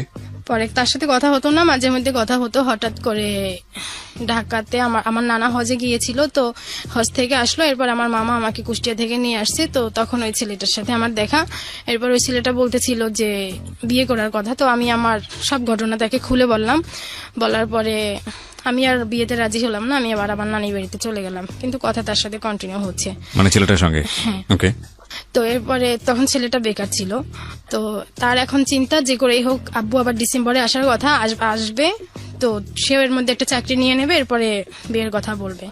তো খুব ই করে হচ্ছে সে একটা চাকরি নিল, সিটি ব্যাংকে তার চাকরি হলো। চাকরি হওয়ার পরে তো এরপরে ওই নানি বাড়িতে ছিলাম, আর আব্বুকে বলতেছিলাম যে এরকমের করে তো আসলে হয় না, কিছুদিন নানি বাড়ি কিছুদিন এখানে, আমি আমার আর কি পার্মানেন্টলি একটা জায়গা চাচ্ছি যেখানে আমি নিরাপদে থাকতে পারবো আর পড়াশোনাটা চালাই যেতে পারবো। জি। পরে আব্বু হচ্ছে আর কি ওই কথাটা তো আব্বুর কাছে কেমন লাগছে জানি না, সে আমেরিকাতে গেছে নভেম্বরে, সে ফেব্রুয়ারিতে চলে আসছে। আচ্ছা। আসছে আমাকে বিয়ে দেওয়ার উদ্দেশ্যে। ওকে। তো আমার মামাদেরকে আগেই বলছে যে আপনারা ছেলে দেখে রাখেন, আমি এসে বিয়ে দিয়ে দেব। ওকে। তো আসছে, এসে কুষ্টিয়াতে আসছে, ওখানে কয়েকদিন থেকে আমার নানি বাড়িতে গেছে, নানি বাড়ি বিয়েটা দিবে নানি বাড়িতেই, ওদিকেই ছেলে দেখেছে। পরে এঙ্গেজও হয়ে গেছে, আব্বু এসে শুধু বিয়েটা দিবে। এরপরে আব্বু আসলো, এসে ছেলেদের বাড়ি ঘর যেটা দেখার সবকিছু দেখে মোটামুটি আব্বু রাজি, কিন্তু ছেলের দাড়ি ছিল না। আচ্ছা। সে চাচ্ছিল হুজুর ছেলে, আচ্ছা। কিন্তু ছেলে 5 ওয়াক্ত নামাজ পড়তো, কিন্তু দাড়ি ছিল না। যে কারণে বিয়ে হলো না। এইটাই তার কাছে সমস্যা ছিল। সে আমাকে বললো যে তুমি আমার সাথে চলে আসো, এখানে তোমার বিয়ে দিলে তুমি সুখী হবে না। আমি খুব চিন্তা ভাবনা করে দেখলাম, ওকে। তো আমি তার সাথে যাই না। আর মামারও বলতেছিল যে তুমি তোমার আব্বুর সাথে যাবা না। তো আব্বু এখানে 2 দিন 3 দিন নানি বাড়িতে থাকলো, বলতেছে যে আমি এই 20 বছর পরে আসছি একমাত্র তোমার কারণে। উনি কি আসলে 20 বছর পরেই বাংলাদেশে আসছিল? না না, বাংলাদেশে কন্টিনিউ আসতেছে আর কি, 20 বছর পরে সে আমার নানি বাড়িতে গিয়েছে। ওকে। ওকে। যে 20 বছর পরে আমি শুধু তোমার কারণে এখানে আসছি, আমি চাই তোমার ভবিষ্যৎটা ভালো হোক, আমি যেটা বলি সেটাই তুমি শোনো। ওকে। তো তার উপরে তো আমার টোটালি আস্থা ছিল না, যেহেতু আমি ছোট থেকেই তাকে পাই নাই, তার কোনো ব্যবহার আর কি, সে যে কি সেটাই আমার মধ্যে আর কি, আমি জানতাম না যে আসলে সে কি চায়। আব্বু আমাকে খুব বলে, আমি আর আসি না, আব্বু আমাকে নিয়ে আর কি ওখান থেকে আর একটা জায়গায় আসে শহরে, এসে বলতেছে যে তোমার আমার সাথে একসাথে ছবি করে যাই, তোমার এখন বিয়ে দেওয়ার দরকার নেই, আমি ওখানে যে অ্যাপ্লাই করবো ওখানে তোমাকে নিয়ে যাব। এরপরে হচ্ছে আসে আর কি, আব্বুর টার্গেট ছিল যে করেই হোক আমাকে সে নিয়ে আসবে, কিন্তু আমি কোনো কিছুতেই রাজি হই নাই। সে টিকিট কাটছে, একটা ছিল, সকালে আসছে, এসে আমাকে খুব ডাকছে, কিন্তু আমার মামারা বলছে যে তোমার আব্বু তোমাকে নিতে আসছে, তুমি কিছুতেই যাবে না। তো এসে সে গেটের সামনে অনেকবার করে আমাকে ডাকছে, আমি তার ডাকের উত্তরও দেই নাই। তো উত্তরও দেয় নাই, সে খুব অপমান বোধ করছে যে এইখানে একমাত্র মেয়ের সম্পর্কে এখানে আসছি, আর মেয়েই আজকে আমার সাথে কথা বলতেছে না। আর মামারাও তাকে বেশ অপমান করছে যে আমরা যে ছেলেকে, তাদেরও একটা সম্মান আছে গ্রামে, যেহেতু এঙ্গেজ হয়ে গেছে, সেই এঙ্গেজ ভেঙে গেলে তাদের সম্মান নষ্ট হবে, তারা ওইদিক চিন্তা করে আব্বুকে খুব অপমান করলো। আর আব্বু এদিকে কি চিন্তা করে আমাকে নিয়ে যেতে চেয়েছে সেটা আব্বুই ভালো জানে। তো Okay. আমি আর আসি নাই, আব্বু চলে আসছে। চলে আসার পরে দীর্ঘদিন আর আব্বুর সাথে আমার কথা হয় নাই। এরপরে হচ্ছে যেটা ওই বাদ হয়ে যাওয়ার পরে পরে আব্বু তো চলে যায়, পরে আমিও মামাদের সাথে রাগ করে ঢাকায় চলে আসি যে আমার পড়াশোনাটা চালানো দরকার, যেহেতু বিয়েটা হয় নাই জি। পড়াশোনাটা চালানো দরকার। আমি হচ্ছে ঢাকায় এসে আমার বান্ধবীদের সাথে ম্যাচে উঠি। তো ওখানে কিছুদিন থাকার পরে তারা যে কোনো অজুহাতে আমাকে বাড়িতে নিয়ে যায়। তো বাড়িতে নিয়ে যাওয়ার পরে তাদের চিন্তা বিয়ে দেবে, তারা এদিকে ছেলের সবকিছু ঠিক করে পরে আবার আমি ঢাকায় ব্যাক করতে চাই, আমাকে আর নিয়ে আসে না। এরপরে ছেলের সবকিছু ঠিকঠাক করে ঢাকায় নিয়ে আসে, নিয়ে আসার পরে যেদিনই আমি আসি সেদিনই রাত্রি আমার বিয়ে দিয়ে দেয়। এই ছেলেটাকে আপনি জানতেন, শুনতেন আগে থেকে? কিছুই না। কিছুই জানতেন না? না, তারা আমাকে আর কি, আমার হচ্ছে আমি যে মিল্লাতে পড়তাম এখানে একটা তার বোন ছিল, সে আমাকে দেখছে, ওর থেকে আর কি ওই মেয়ের ভাই আমার বান্ধবী আর কি, তাকে আর কি বান্ধবী হিসেবে না, জাস্ট মুখের পরিচয় ছিল। ওকে, এতটুকুতেই? হ্যাঁ। এরপরে আর কি মূল ছিল এখানে আর কি, মূল পয়েন্টই হচ্ছে যে আমেরিকা। আব্বুর কথা ছিল যে আমার মেয়েকে বিয়ে করবে, তাকে আমেরিকাতে নিয়ে আসবো। ওকে। আর ছেলে তার- কিছু করতো? ছেলে কিছু করতো বলতে সেও ম্যান পাওয়ারের কাজ করতো, কিন্তু পাতলা, হালকা পাতলা। আদলাবাদ। ওকে, এটাই তার মানে কাজের জায়গা ছিল? ওকে। কিন্তু যখন বিয়েটা হয় তখন সে এভাবে বলেছিল যে তাদের ঢাকায় বাড়ি আছে, তারপরে ছেলে বড় চাকরি করে। এই আব্বুও দেখতেছে না, আমিও দেখতেছি না, আর মামারা জাস্ট মুখের কথায় বিশ্বাস করেছে। Okay. এরপরে যেদিন ঢাকায় নিয়ে আসে, আমি আসি আমার নানার সাথে, আসতে আসতে বিকাল হয়ে যায়, 4টা বাজে। এরপরে মাগরিবের পরেই হচ্ছে তাদের বিয়ের আয়োজন আগে থেকেই ছিল, এরপর মাগরিবের পরেই তারা আসে, এসে বিয়ের কাজ কমপ্লিট করে ফেলে আর কি। Okay. ছেলের পক্ষ, ছেলের মা বোনরা আসে, এসে আংটি পরায়, কাবির নামায়, সইটই করায়, যেগুলো হয়। এরপরে আমি পরের দিন আবার গ্রামে চলে যাই নানি বাড়িতেই। জি। এরপরে 2 দিন পরে ছেলেরা যায়, যে পরে আবার আমাকে তাদের বাসায় নিয়ে আসে। আচ্ছা। এরপরে যেটা হয় যে যে ছেলের সাথে আমার বিয়ে হয়, হুম। নাম কি ছিল ওর? ওনার নাম বলতে চাচ্ছি না। আচ্ছা, ঠিক আছে। তো আপনার হাজবেন্ড বলেই বলেন, তাহলে আমাদের হ্যাঁ, জন্য আমার বোঝাটা husband। সহজ হবে। হ্যাঁ। তো উনি হচ্ছে এমন যে সকালে বাসা থেকে বের হতো, নতুন বিয়ে হয়েছে তো ফোন দিতাম, ফোন দিলে কখনো এসে ফোন পিক আপ করতো না, আবার রাত 12টা বাজে বাসায় ফিরতো, ফোন দেই ফোন ধরে না, এরকমের করে চলতেছে। তো আর কাজেরও ওই রকমের কিছু না যে একটা প্রয়োজন হলো সে প্রয়োজনটা মিটাবে, এটা তার পক্ষে সম্ভব না। এরপরে আমার শ্বশুরবাড়ির লোকজনই আমাকে বলতেছে যে তুমি ওকে বলো যে একটা চাকরি বাকরি করার জন্য, যেহেতু সে সংসারে কোনো টাকা পয়সাই দিচ্ছে না। তো তাকে বলতে গেলে করব এরকমের করে করে কিছুই করতেছে না। তখন আমি আমার আব্বুকে জানাই যে এই অবস্থা। আর আব্বু এর মধ্যে একবার আসে, তো আমাদের বাসায়, আমার শ্বশুরের বাসায় হয়তো বাচ্চার টানেও সে পরিবর্তন হতে পারে বা চাকরি বাকরির জন্য কিছু করতে পারে। এরপরে বাচ্চা নেওয়ার চিন্তা করলাম, তো বিয়ের 2 বছর পরে বাচ্চা হলো, কিন্তু তার মধ্যে কোনো পরিবর্তন নাই। সে ওই যে ফোনটা পর্যন্ত ধরে না। একদিন এরকমের হয়েছে যে আমার বেবি পেটে 6 মাসের, তো তাকে বলতেছিলাম যে আমার খুব খারাপ লাগতেছে, আমি একটু মনে হয় ঘুরে আসলে ভালো লাগবে। তো বলতেছে যে ঠিক আছে আসো, আমি বাহিরে আসি তুমি আসো। তো হচ্ছে আমি বলতেছিলাম যে যমুনা ফিউচার পার্কে আমি আসতেছি, তাহলে আপনি ওখানে আসে। সে বলতেছিল যে আমি উত্তরাতে আছি, তুমি ওখানে আসো। তো আমি হচ্ছে রামপুরা পর্যন্ত যখন আসছি তখন ওনাকে ফোন দিছি, তখন থেকে ফোনটা বন্ধ। হুম। এরপরে আর ফোনে পাই না, ফোন একবার ঢোকে ধরে না। এরপরে আমি ওখানে গেলাম, কিছু সময় ওয়েট করছি, তাকে আর পাচ্ছি না, ফোনেই পাচ্ছি না টোটালি। পরে আবার ওখান থেকে আমি একা ব্যাক করি। তো আর কি তার মধ্যে তার ফিলিংসটা এরকমের যে আমি যে কে, এই হয়তো এই মূল্যায়নটাও সে করছে না যে আমি এতবার ফোন দিচ্ছি, দায়িত্ব বলে একটা কথা, যে এতবার ফোন দিচ্ছি তাহলে বিজি ছিলাম, একটু পরে ফোন ব্যাক করে বলি যে এরকমের, এটাও না। তো এরকমের করতে করতে আব্বুকে বললাম যে সে বারবার বলতেছে যে তুমি চলে আসো। তো আমিও যেতে চাচ্ছি না। এরপর তো বাচ্চাটা হয়ে গেল, এখন চিন্তা অন্য রকমের যে যদি আমি এখান থেকে চলে যাই সেক্ষেত্রে তো বাচ্চাটার কষ্ট হবে, আমার মতোই কষ্ট হবে, ওকে ফেস করতে হবে, তাহলে আমি যাব না। তো এর অবস্থা এতটাই খারাপ যে না যেও উপায় নাই আর কি, আমার একটা কিছু করতে হবে। তখন আমি চিন্তা করলাম যে আমি চাকরি করি। আমার শ্বশুর শাশুড়ি বলতেছে যে তুমি যদি চাকরি করো তাহলে হয়তো ওর পরিবর্তন হতে পারে। তখন আমার বাচ্চার বয়স 1.5 বছর। তো আমি একটা হচ্ছে চাকরি তো বললেই পাওয়া যায় না, অ্যাভেলেবেল চাকরি হয় না। Right. সেই ক্ষেত্রে আমার এক আর কি এই যে বিয়েটা আর কি ছেলেদের উপরে ঘৃণা থেকে আমি চাচ্ছি যে আর কোনো মেয়ের বিয়ে না হোক। যেমন আমার একটা খালাতো বোনের বিয়ে দিতে আপনি চাই, চাকরির জায়গা থেকে হঠাৎ করে অন্য জায়গায় চলে যাচ্ছেন না, কেন? ওই আর কি ওই খালাতো বোনের কথা বলতে গিয়ে যে একটা খালাতো বোনের বিয়ে দিবে, তো আমি চাচ্ছি ওর বিয়ে না হোক, সেক্ষেত্রে ওকে আমি ঢাকায় নিয়ে আসছি আমার উদ্যোগে। হ্যাঁ, সেটা তো অনেক পরের প্রসঙ্গ। আপনি চাকরি থেকে চাকরির ট্রায়ের জায়গা থেকে এরপরে হঠাৎ করে ওকেই আর কি চাকরির জন্য ও এসে ওকে একটা চাকরি দিয়েছি, পরে ওকেই বলছি যে আমাকে একটা চাকরি আর কি দেখ পারো কিনা। পরে ও আমাকে একটা গার্মেন্টস এর কথা বলে যে ওইখানে তোমাকে গেলে স্টোরে কাজ করতে করতে পারবা আমাদের বেসিক্যালি পরিচিত। বিষয়টা হচ্ছে যে আপনি খালাতো বোনকে কোনো এক সময় ঢাকায় নিয়ে এসেছিলেন কোনো একটা এটা কাজের আমার ব্যবস্থা বিয়ের করার পরে জন্য, আর কি। বিয়ের আমি পরে, যখন এই বিয়ের এবং এটা- তারপরে আপনি তার কাছে হেল্প চেয়েছেন যে কোথাও আপনাকে কাজের ব্যবস্থা করে তারপরে দিতে পারি ওইখানে কিনা। হচ্ছে আমি 15 দিনের মতো কাজ করি, করার পরে এদিকে বাচ্চাটাও দেড় বছর বয়সে অসুস্থ হয়ে যাচ্ছে, আমাকে খুব মিস করে। সেই ক্ষেত্রে হচ্ছে আমি ওখান থেকে আর কি সবাই বলতেছে যে ওকে আর কি, আমার হাজবেন্ডকে খুব চাপ দিতেছে যে তুমি একটা কিছু করো তাহলে ও ব্যাক করবে। তো আমার শ্বশুরবাড়ির লোকজন কি করলো, আমাদেরকে আলাদা করে দিল, যে আলাদা করলে হয়তো ওর উপরে একটু প্রেশার পড়লে ও কাজ করবে। তো সে একটা চাকরি নিল, নেওয়ার পরে 3 মাস ওই চাকরিটা করলো। শ্বশুর শাশুড়ি সবার ননদ সবার মুখে একটাই কথা, যে বাবা বাড়ি থেকে তো আমি কিছুই নিয়ে আসতে পারিনি, আরো আমার বাবা 5 লক্ষ টাকা তাদের কাছ থেকে নিয়েছে, আর সেই টাকাটা হচ্ছে আমার শ্বশুর এবং শাশুড়ির দুইজনের জমি বিক্রি করে, শ্বশুরের 10 কাঠা আর শাশুড়ির 10 কাঠা জমি বিক্রি করে তারপর তাদেরকে টাকাটা দিয়েছে। তো বাবা কিছুই দেয় না, এরকমের স্বামী, তো স্বামীকে আমি কিছু বলি না, এরকম বলে পরে আবার আমি চাকরি একাই আর কি বাসা, আমি আমার মার ওখানে যাই, যে ওখান থেকে আসি, এসে একা একা আবার চাকরিতে জয়েন করি। আমার একটা বোনকে নিয়ে আসি, নিয়ে এসে যে আমার বাচ্চাটাও রাখবে, আমি চাকরি করব, আর আমার হাজবেন্ড আছে থাকুক, সম্পর্ক যেভাবে আছে থাকুক, আমি আলাদা থাকি ও আলাদা থাকুক।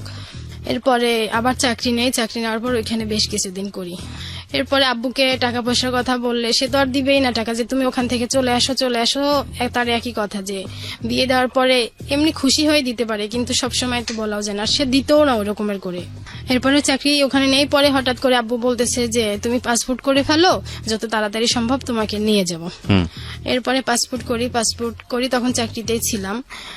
এরপরে হঠাৎ করে বলতেছে, এরপরে ডিএনএ টেস্টের জন্য ডাকলো, যখন ডিএনএ টেস্ট হলো তখন হবে আর কি, তখন আমি চাকরিটা ছেড়ে দিই। DNA টেস্ট বলতে? ডিএনএ টেস্ট বলতে ওখান থেকে আর কি আব্বুর মেয়ে কিনা সেটা ওইটার জানার জন্য? জন্য, এটা হচ্ছে ওই এমবাসি থেকে আর ইমিগ্রেশন থেকে আর কি, আমেরিকান ইমিগ্রেশন থেকে বাংলাদেশ এমবাসিতে পাঠাইছে ডিএনএ টেস্টের জন্য। এটা আব্বুর কথা, ওকে যে ডিএনএ টেস্টের পরে হয়তো বেশি সময় লাগবে না, তো এটা চিন্তা করে আমি চাকরিটা ছেড়ে দেই, ওকে যে এখন তো আর বেশি দিন সময় লাগবে না, যে করে হোক যে কয়দিন থাকি কষ্ট করে বাংলাদেশ আর কি চাকরিটা একটি ছাড়াই থাকি। তো এরপর আবার আমার শ্বশুর শাশুড়ির সাথে এক হই। আচ্ছা এক হওয়ার পরে এরপরে এখন এদের তো চাপ খুব, যে কেন তোমার বাবা নিতেছে না, কেন নিতেছে না, আমাদের টাকাগুলো ব্যাক করতে দাও, ব্যাক করে দিতে বলো তোমার বাবাকে, আমরা অন্য কিছু করব, আমাদের আমেরিকা যাওয়ার দরকার নেই। এখন তাদের খুব নেগেটিভ চিন্তা আব্বুর উপরে, যে আমাকে তারা বিক্রি করে দিয়েছে। এই কথা তারা বলে যে তোমাকে তোমার বাবা বিক্রি করে দিয়েছে, তোমার মার সাথে তোমার বাবার সম্পর্ক আগেই নষ্ট হয়ে গেছে, তাহলে তোমার মামারা কেন আমাদের থেকে টাকাগুলো নিল, সবাই প্ল্যান করে তোমাকে বিক্রি করে দিয়েছে। যদি এরকম একটা হইতো তাহলে তোমার মামারা বাবা কেউ কিছু হলেও তোমার বিয়েতে দিত। এক কথা আমার বিয়েতে কারো পক্ষ থেকে কোনো কিছুই আসে নাই, শুধু মেয়ে হিসেবেই তারা নিয়ে আসছে আমাকে। ওকে তো এরপরে কিছুদিন আগে এই বছরের শুরুতে আব্বু আসছে, এসে আসার পরে আমি আব্বুকে বলতেছি যে আমি একবারেই চলে আসতে চাচ্ছি। তার কথা যে তুমি চলে আসলে আমি ওদের টাকাটা দিয়ে দেব, আর এরা আমাকে টাকার জন্য এতটাই প্রেশার দিচ্ছে যে এদের সাথে থাকাটা আমার কষ্টকর হয়ে যাচ্ছে। ওকে তো সেই ক্ষেত্রে আমি বলতেছি যে তাহলে আমি একবারে চলে আসি, আপনি এদের টাকাটা দিয়ে দেন। বলতেছে ঠিক আছে তুমি চলে আসো। তো আমি হচ্ছে এখান থেকে আমার মামাকে করে গেলাম, কারণ আমার হাজবেন্ডের ওরকমের ছিল না যে সে এতটাই আর কি বেকার, তো বেকার, তারপরেও বর্তমান যুগে বেকার হলেও কিছুটা হলে নিজের ফোনের ব্যালেন্স ঢুকানোর মতো তো টাকা থাকে, তার কাছে এটাও থাকে না। তার একটা বাচ্চা যে আর কি অসুস্থ হলে মেডিকেল পর্যন্ত নিয়ে যাবে সেটাও তার পক্ষে সম্ভব না। তো আব্বুকে বলার পরে এরপরে আমি গেলাম আমাদের বাড়িতে। যাওয়ার পরে মোটামুটি তাকে বললাম খুব করে, মামা বুঝালো যে টাকাগুলো দিয়ে দেন, আর না হয় ওদেরকে যত দ্রুত সম্ভব নিয়ে যান। সে বলছে হবে হবে হবে এরকমের করে। পরে আমি ওখানে থাকবো এই চিন্তা করলাম, আব্বু চলে গেল। তো থাকতেছি বেশ কিছুদিন। এরপর আমার এমএ পরীক্ষা ছিল ফার্স্ট ইয়ারের, ওইটা দিলাম। দেওয়ার পরে আবার যখন আসলাম এখানে আর কি কুষ্টিয়াতে গেলাম, তখন আম্মু আব্বুকে বলতেছে যে এখানে মেয়েকে রাখা যাবে না, যদি রাখো তাহলে আলাদা বাসা করে রাখতে হবে। ওকে তো ওখানে আবার ছোট একটা বাচ্চা আছে, ও আর আমার ছেলে, তারা খুব আর কি দুষ্টামি মারামারি, এক কথায় মারামারিটাই সারাক্ষণ লেগে থাকতো, ওকে যেটা নিয়ে আরো সংসারের মধ্যে বেশি ঝামেলা হতো। তো আব্বুকে বলতেছি যে এরকমের ওরা সারাক্ষণ মারামারি করে, তো কি করা যায়? আব্বু বলে ঠিক আছে তাহলে তুমি তোমার বাচ্চাকে ওর বাবা বাড়ি পাঠিয়ে দাও। যখন এই কথা বললো তখন আমার পক্ষে তো আর ওকে ওর বাবা বাড়ি পাঠিয়ে দিয়ে থাকা সম্ভব না। যে ছেলের জন্য হচ্ছে আমি এই পর্যন্ত আর কি, আমার বিয়ে হয়েছে 6 বছর, আমি সবসময় 6 বছর, ওর বয়স 4 বছর, এই 4 বছর চিন্তা করতেছি যে যত কষ্ট হোক আমি ওর জন্য, যাতে ওর বাবা দাদা সবার ভালোবাসাটা পায়, আমার যত কষ্ট হোক আমি এখানেই থাকি। জি তো যখন এই কথা সে বললো তখন আমি ওখান থেকে চলে আসি আবার। ঢাকাতেই চলে আসি। তাও একাই আসি, আমাকে কেউ নিয়ে আসতে যায় না, একা আসি। একা আসার পরে এখন এখানে থাকতেছি। তাদের কথা যে করেই হোক টাকাটা তোমার বাবার থেকে এনে দাও। আর আমার বাবার কথা হচ্ছে যে না, তোমাকে নিয়ে আসবো। কিন্তু আমি এই একটা জিনিস বুঝতে পারতেছি না,